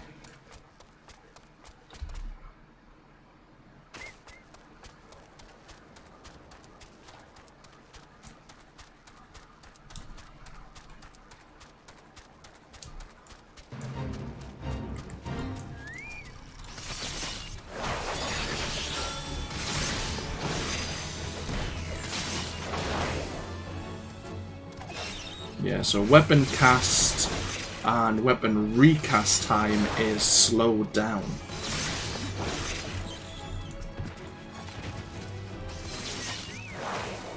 I wouldn't mind getting the throwing knife skill so we can initiate from a distance. That's the one downside of being a rogue. You don't have many initiating skills that aren't basically in melee range. But they make up for it in flashy attacks.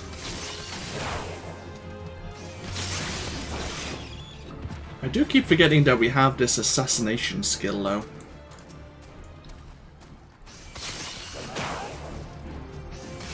It's easier to remember when you're fighting bosses later on.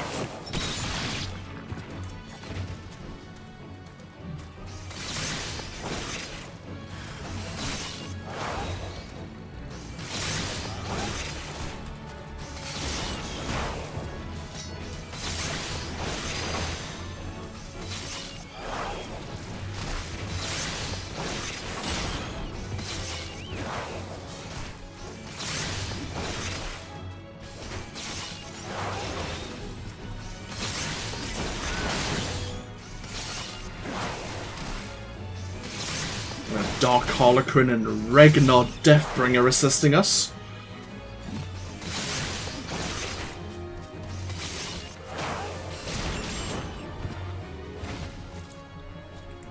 Happy days.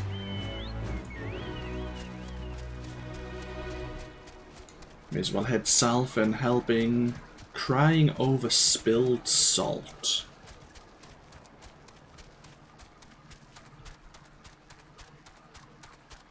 Average wait time 19 minutes now. This is the thing about playing as a DPS character. You have to kind of accept. It's a guild hest as well though, so of course there's going to be long wait times for guild hests. People are most likely going to be doing trials and dungeons.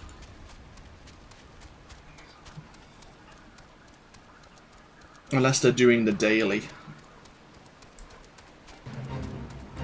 Okay. We've done this one before. But now we have better armor, better weapons. All round we're just better.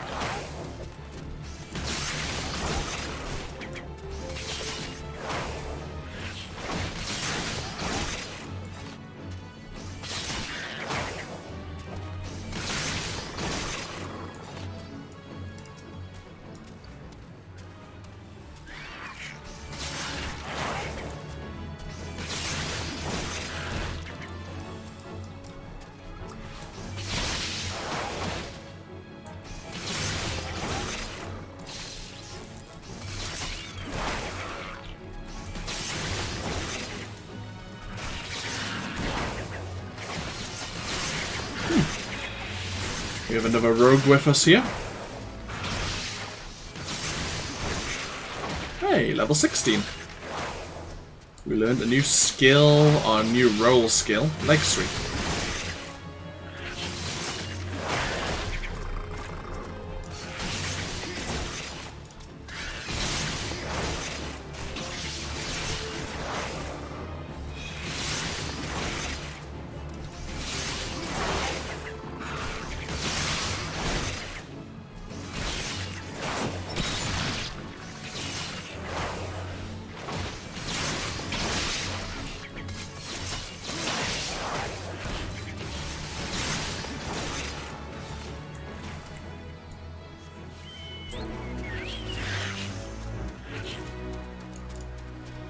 This is our new roll skill. It was leg sweep. What does that do? Stuns a target for 3 seconds. Awesome. We'll take it. I do like my stun skills.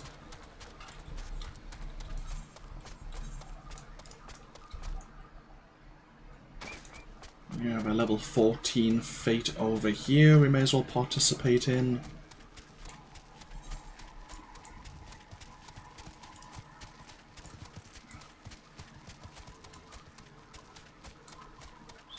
So we have Trick Attack at level 18. It's a decent attack potency, even more so when it's done from the rear. It can only be executed while you're under the effect of Hide. But it also, if you hit them from the rear, increases the target's damage taken by 10% for 10 seconds. So that's actually really good for assisting the party, weakening the enemy.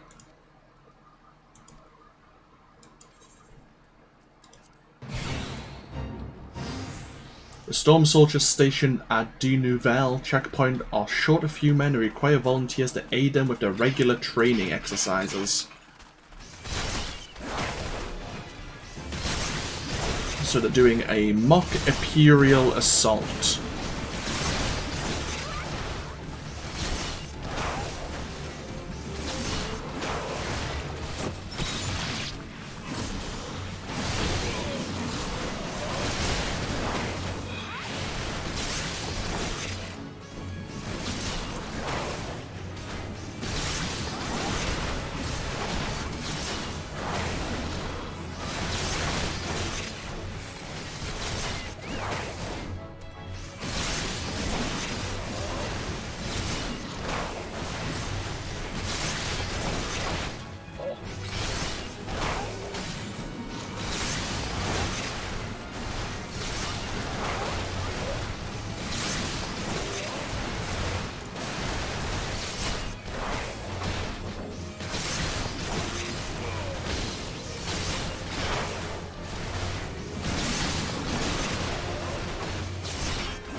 There we are. 12,000 experience. Don't mind if I do.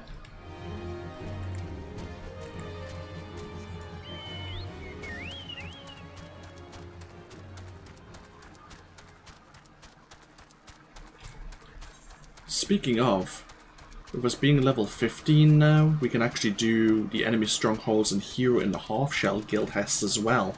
We can also do our first dungeon. Actually, we could probably do a few dungeons. Yes. Bloody hell. We've opened the doors to a lot of new possibilities.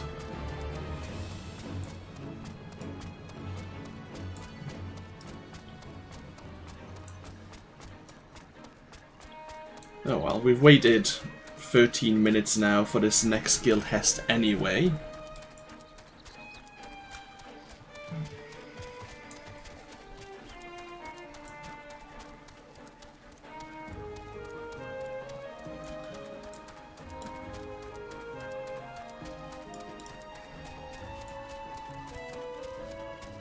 May as well just stick around here to see if a fate turns up somewhere.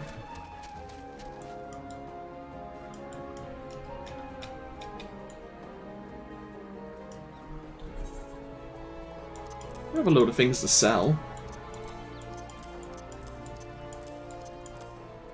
Plenty of meals to eat when we're running our dungeons.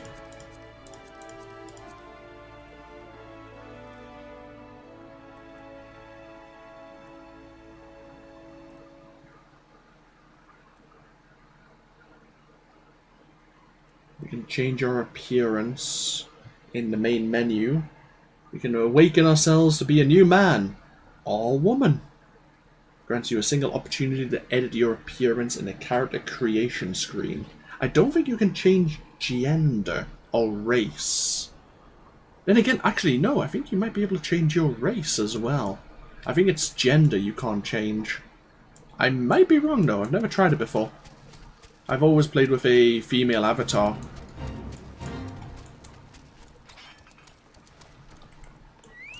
Never tried it before. Plus I like how our character actually looks a bit like Squall Leonhard in this playthrough. So we'll stick with it. I'm happy.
We'll head up to the Boy Who Cried Jackal. See, we found another DPS it seems, we're just waiting for a tank and a healer. See, we could withdraw and add the other 2 guild hests that are available now to the duty finder. But we'd probably be still waiting the same length of time, but we'd be starting at the bottom of the barrel again.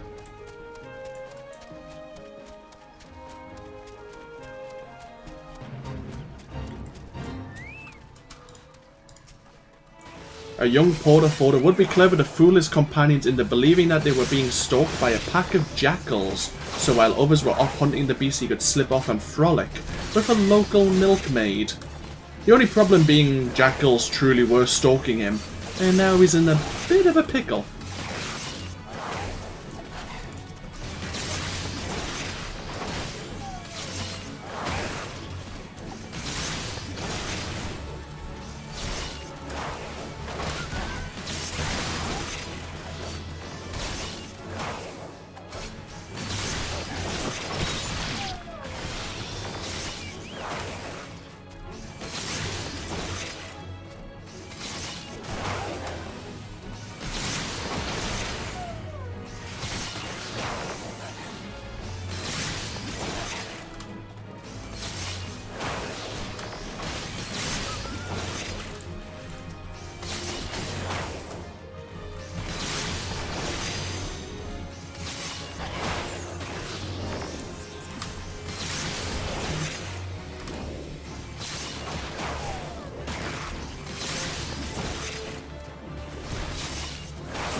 Hey, level 17.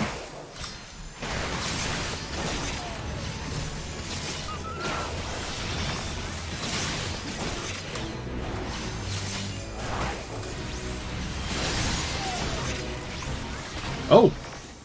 There's a new quest. A buzz following the sightings of a chupacabra, a dog-like creature rumored to drink the blood of virgins. Is the beast real? Or is it just legend?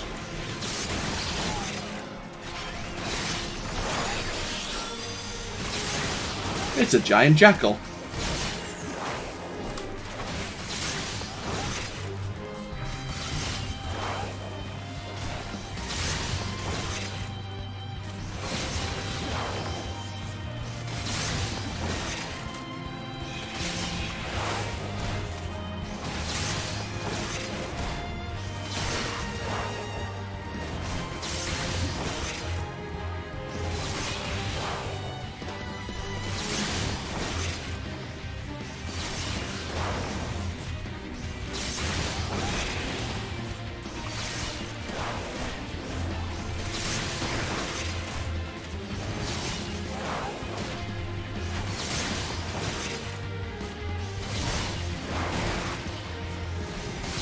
We have a gladiator over here.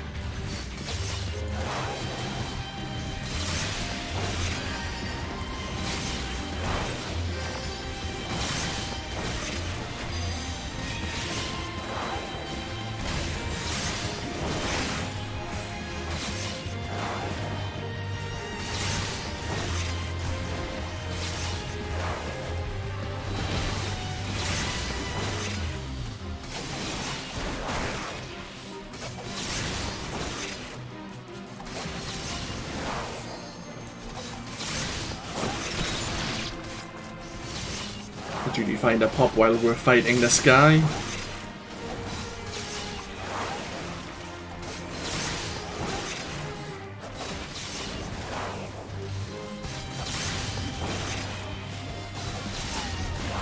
Happy days.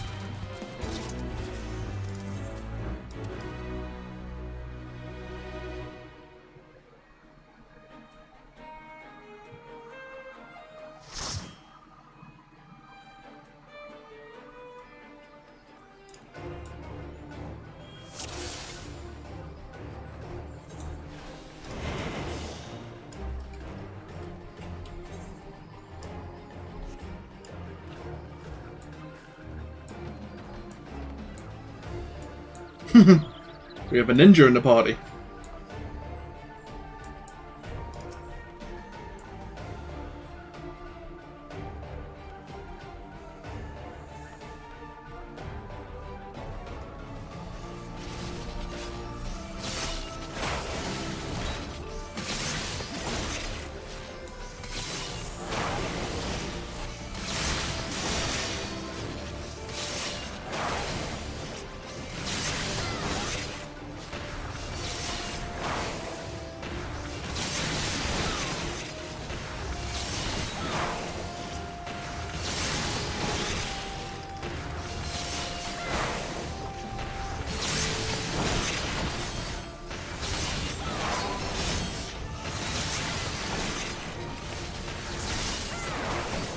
There we are.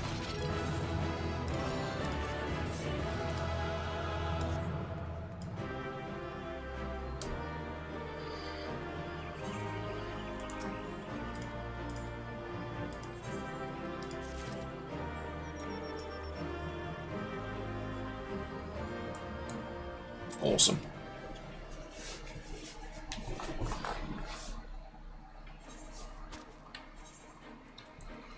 Okay, so we have a few dungeons we can do now. You know what? Sure. Let's do the duty roulette for leveling, which will throw us into one of the dungeons. Why not? And while we're waiting for that to happen, we may as well throw ourselves into the King Wespers once again. Did someone just die? Or did he just teleport? Didn't pay attention.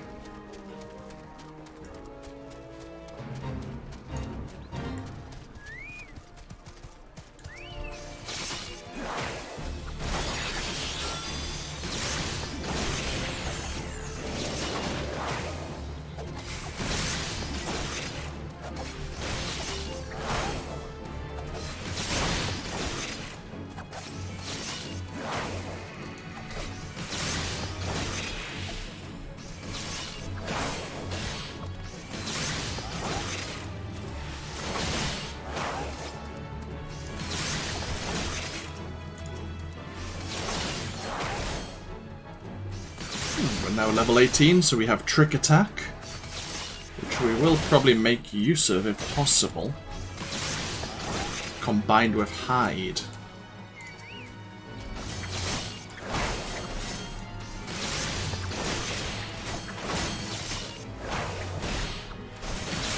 It'll slow down our DPS at first.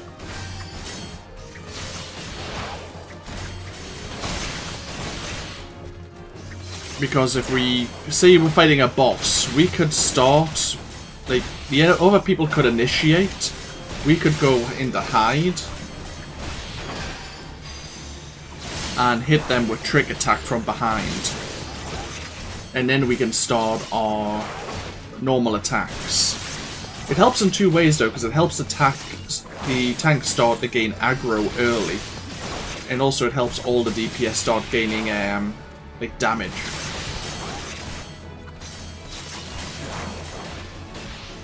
We're dodging a lot of attacks, but we're still taking a lot of punishment here. That's one thing about rogues. They have decent dexterity, which I think affects their dodge, I believe.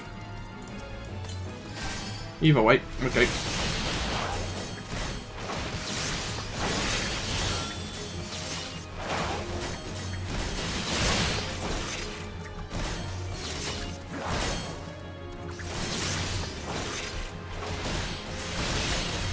Oh, Christ, there we go. We went down. Clink. And unfortunately, we need to return to Uldar because that's where our binding is. Whoops. We haven't fallen over too many times. I mean, that might only be the second time we've actually fallen. And you know, we should probably bind ourselves over at Limsa Lominsa.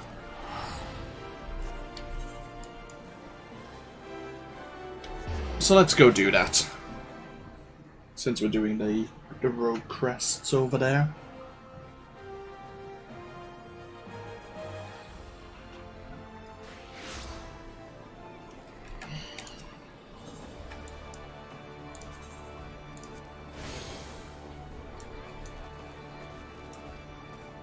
Okay, we're number 13 in the role waiting list. Probably another 5 minutes or so. So let's go repair our gear and get ready for a bit of fun. First dungeon as a rogue.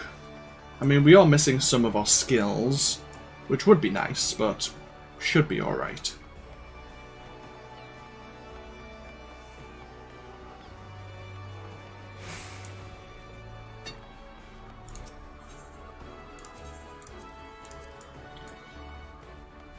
I think there was a level 16 set of blades, wasn't there?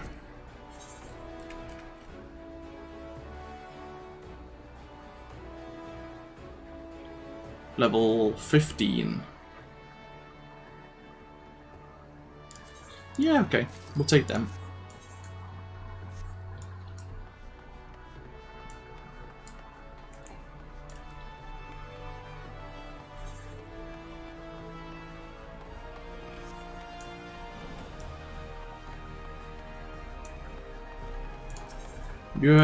You have anything better for us?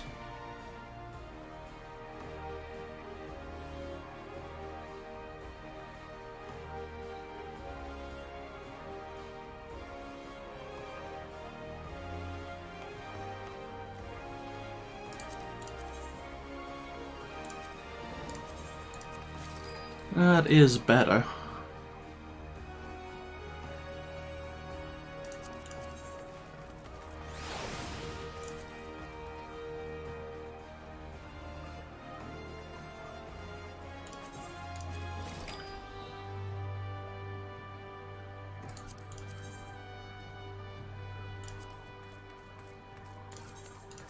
I mean, it's not by much, but they are better.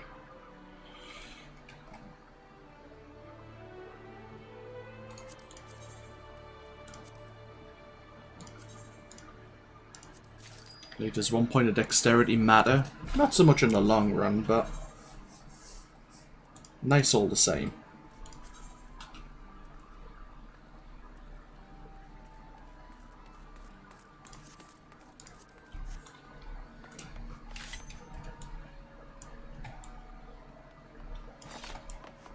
Now we just look like a court jester. Let's see if we can do something about that, can we? My fashion senses are tingling. Which is not something I regularly say. But,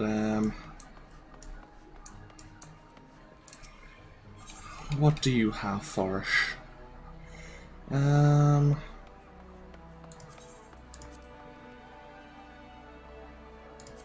Ash Grey, what does that look like?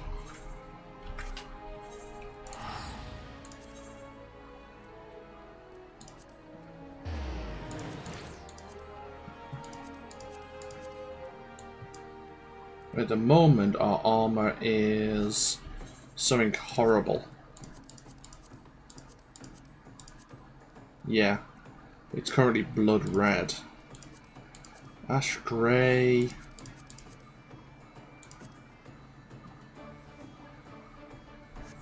How much would charcoal grey be? You do have charcoal grey.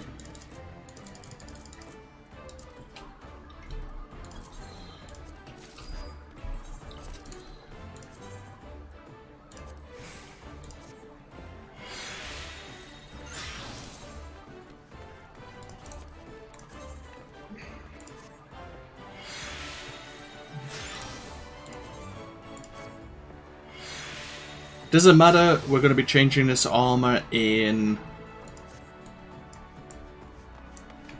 a few levels anyway. Not really, but it matters to me.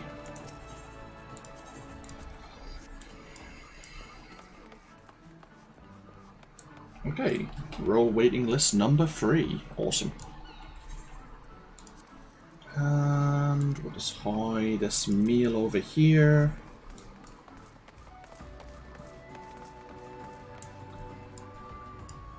And one thing we will do is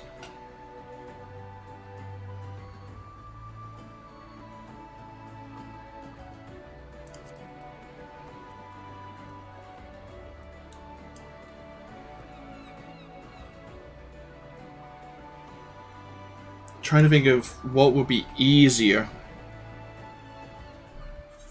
because I want to try and target who the tank is targeting.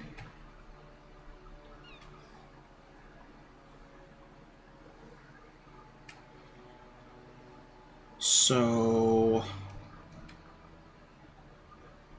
attack the target of your current target, which is assist.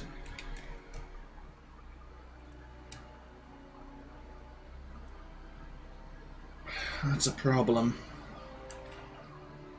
Ah well, we'll make do with what we can. I think it's like F2 to target our tank in the priority listing, and now we just need to press T to target our tank's target. It's a little slow, but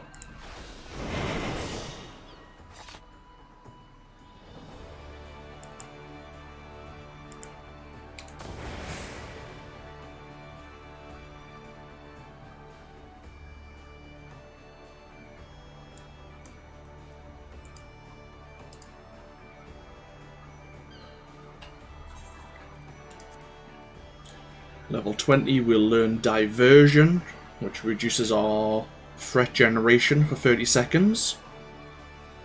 That'll be very handy. We'll learn enhanced dexterity. Dexterity, of course, being the primary stat that we want to learn as our boost up as a rogue. Same with an archer, I think. We definitely want Elorian Edge at level 26. It is the third attack in the chain after Spinning Edge and Gust Slash. There is another one, Shadow Fang, that goes... Is it? Oh, wait. Yeah. Both of them go after Gust Slash. This one deals bonus damage from the rear of a target. This one is worthwhile using because it reduces the target's slashing resistance for 21 seconds. It also puts a damage over time on the enemy. So it's probably worthwhile initiating with Shadow Fang and then switching over to Elorian Edge in your attack chain.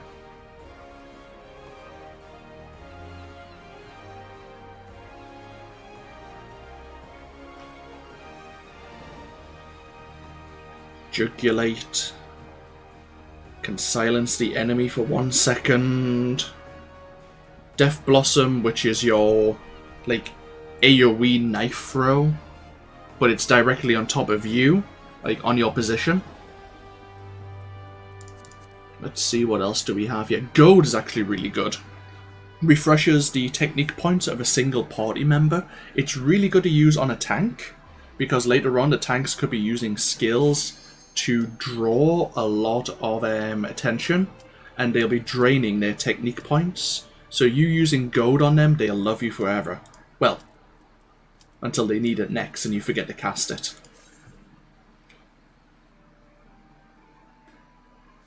Okay, we'll participate in one dungeon, which is our daily, and then we'll call it a stream.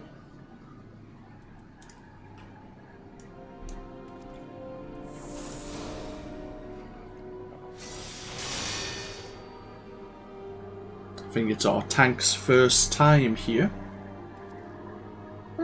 Potentially, yes.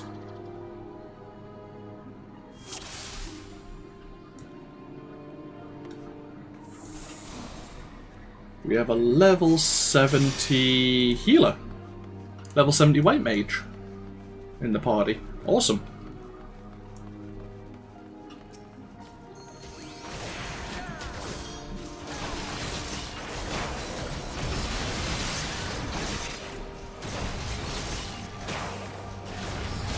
Now, our task is not to gain aggro whatsoever.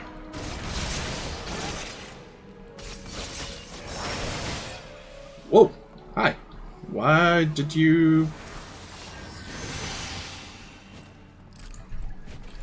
Was going to say... They pulled me away. See, what were you doing?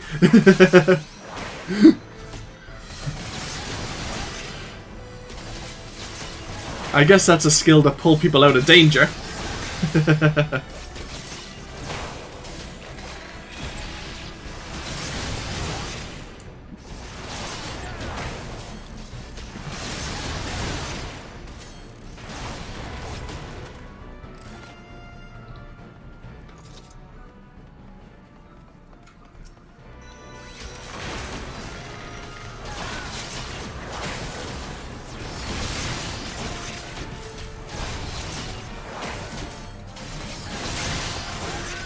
Uh-oh.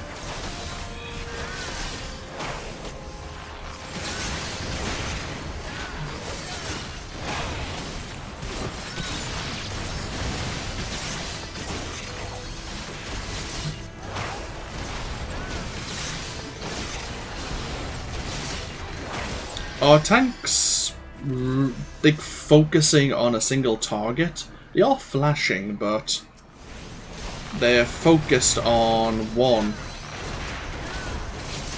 so, which is obviously letting another one slip through.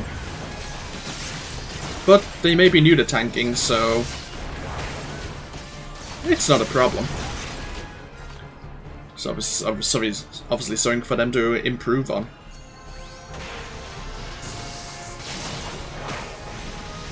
And they flashed a little bit early there. There you go. They hadn't picked up the second croft light.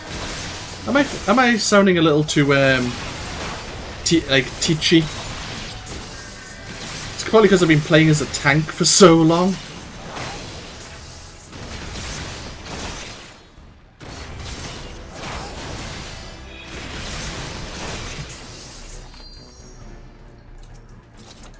They're doing a fine job. We're all alive. The healer isn't getting the aggro. You know, it's going well. It could go better, but it could have been better when I was playing as a tank as well, so I shouldn't say anything.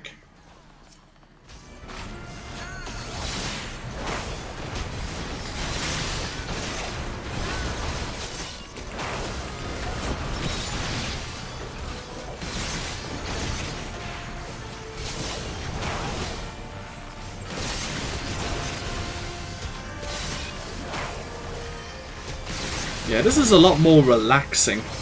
It means I can actually interact with anyone who wants to speak on Twitch because I'm not having to focus on keeping aggro. I get to sit there and beat people over the head with sharp daggers, which is probably not how they're meant to be used. Pointy end goes in into organs.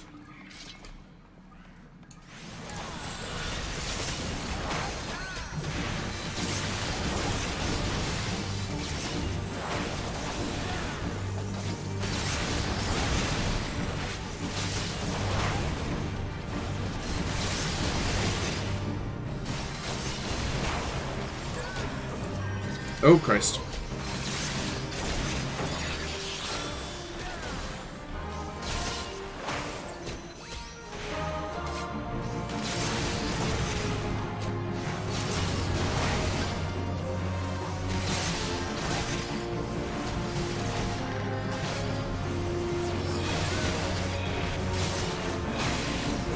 The aggro's jumping all over the place at the moment.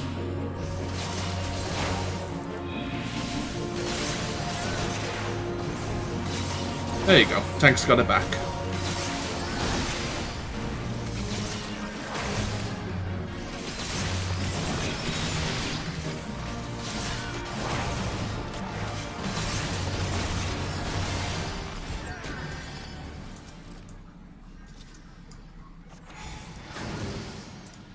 And a pair of duckbills, which aren't any good for us.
Healer's got some attention, so we'll pull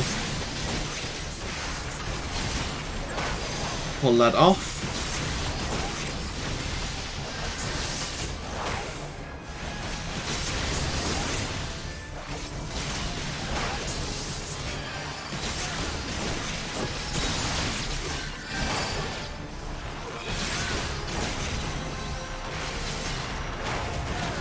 Yeah, we aren't really built to be an off-tank. Ooh, level 20. We learned diversion. We can't really off-tank very well.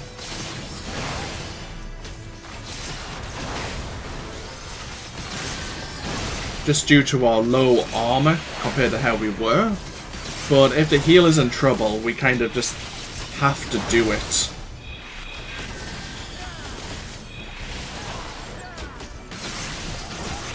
Oh well, maybe not in trouble, but the healer has the enemy's attention. We do it regardless.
A lance.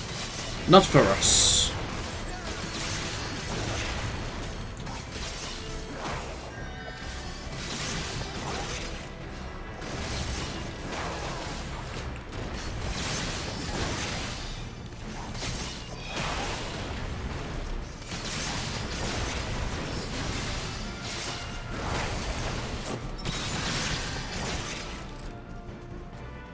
It's nice that we can use our normal chain skills along with Assassinate. They don't interrupt each other.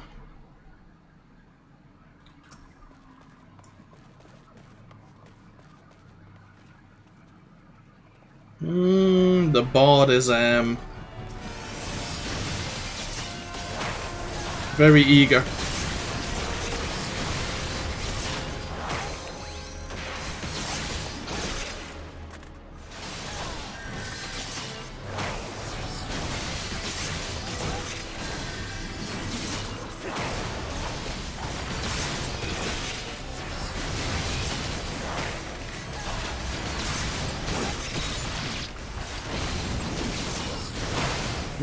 Try to interrupt him there.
Hey, level 21.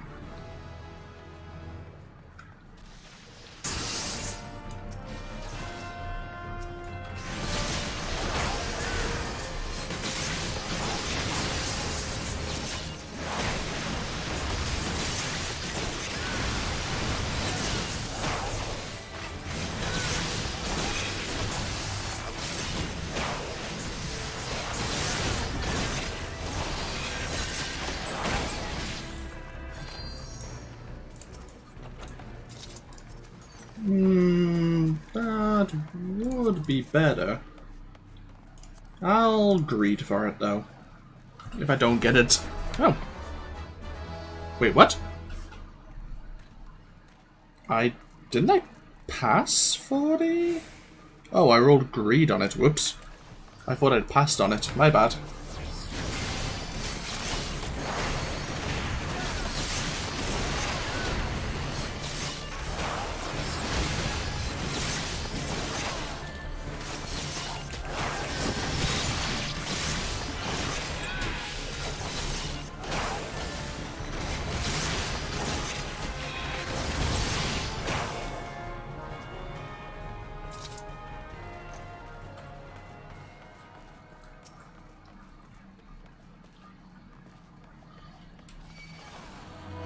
Wait, what? I have no idea how they targeted me there rather than the tank since I was behind him, but oh well. Maybe there was some latency.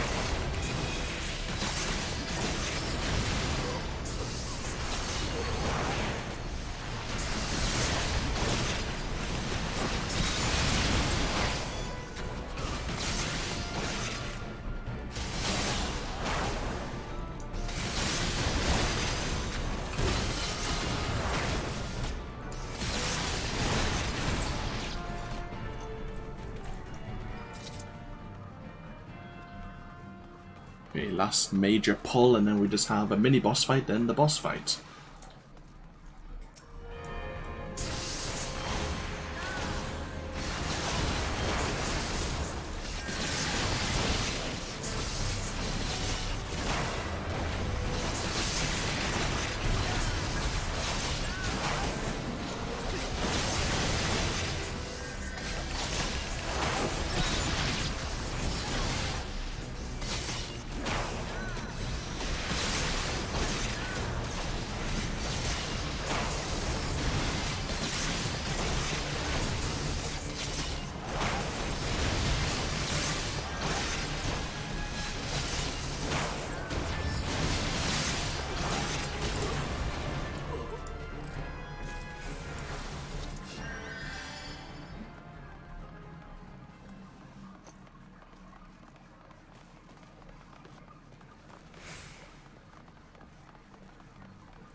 Galvanth the Dominator.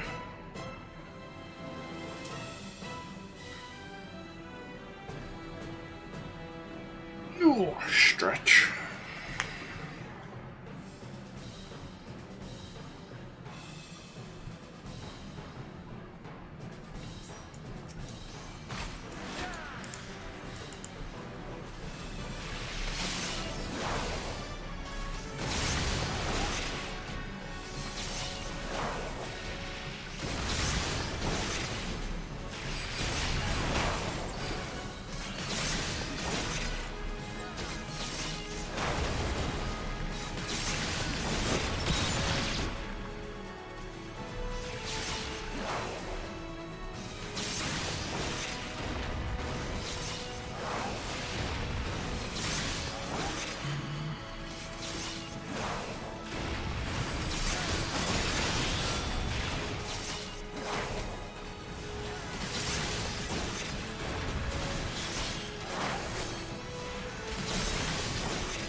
Oh, Christ.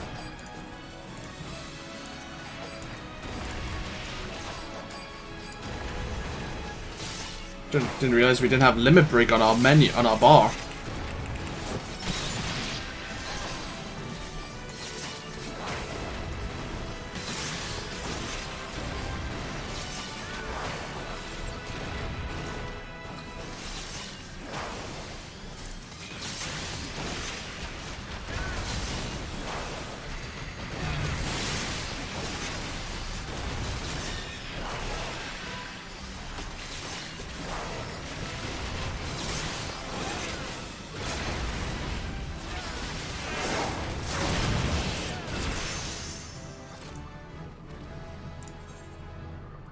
You know, new tank, but that's fine.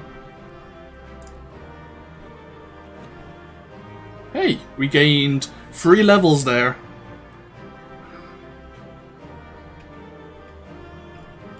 We're now level 24.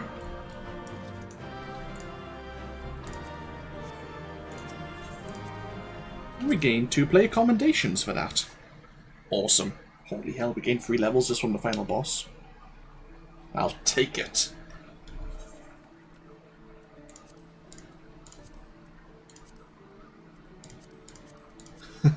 God, that's crazy.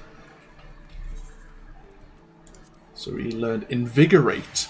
Instantly restores 400 technique points. Very handy. We'll unlock that and put Limit Break over here. Why not? Invigorate. Probably can go with Diversion.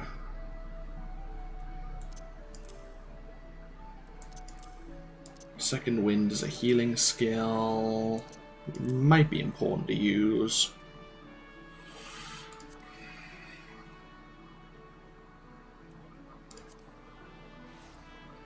So we've learned Enhanced Dexterity and Fleet of Foot, which increases our movement speed. Just in general. Handy. Okay, so we'll end the stream here with Final Fantasy XIV. We've been streaming for almost 3 hours, but when we come back, we'll continue leveling up our rogue. We have plenty of rogue quests we can pick up. Let's have a look.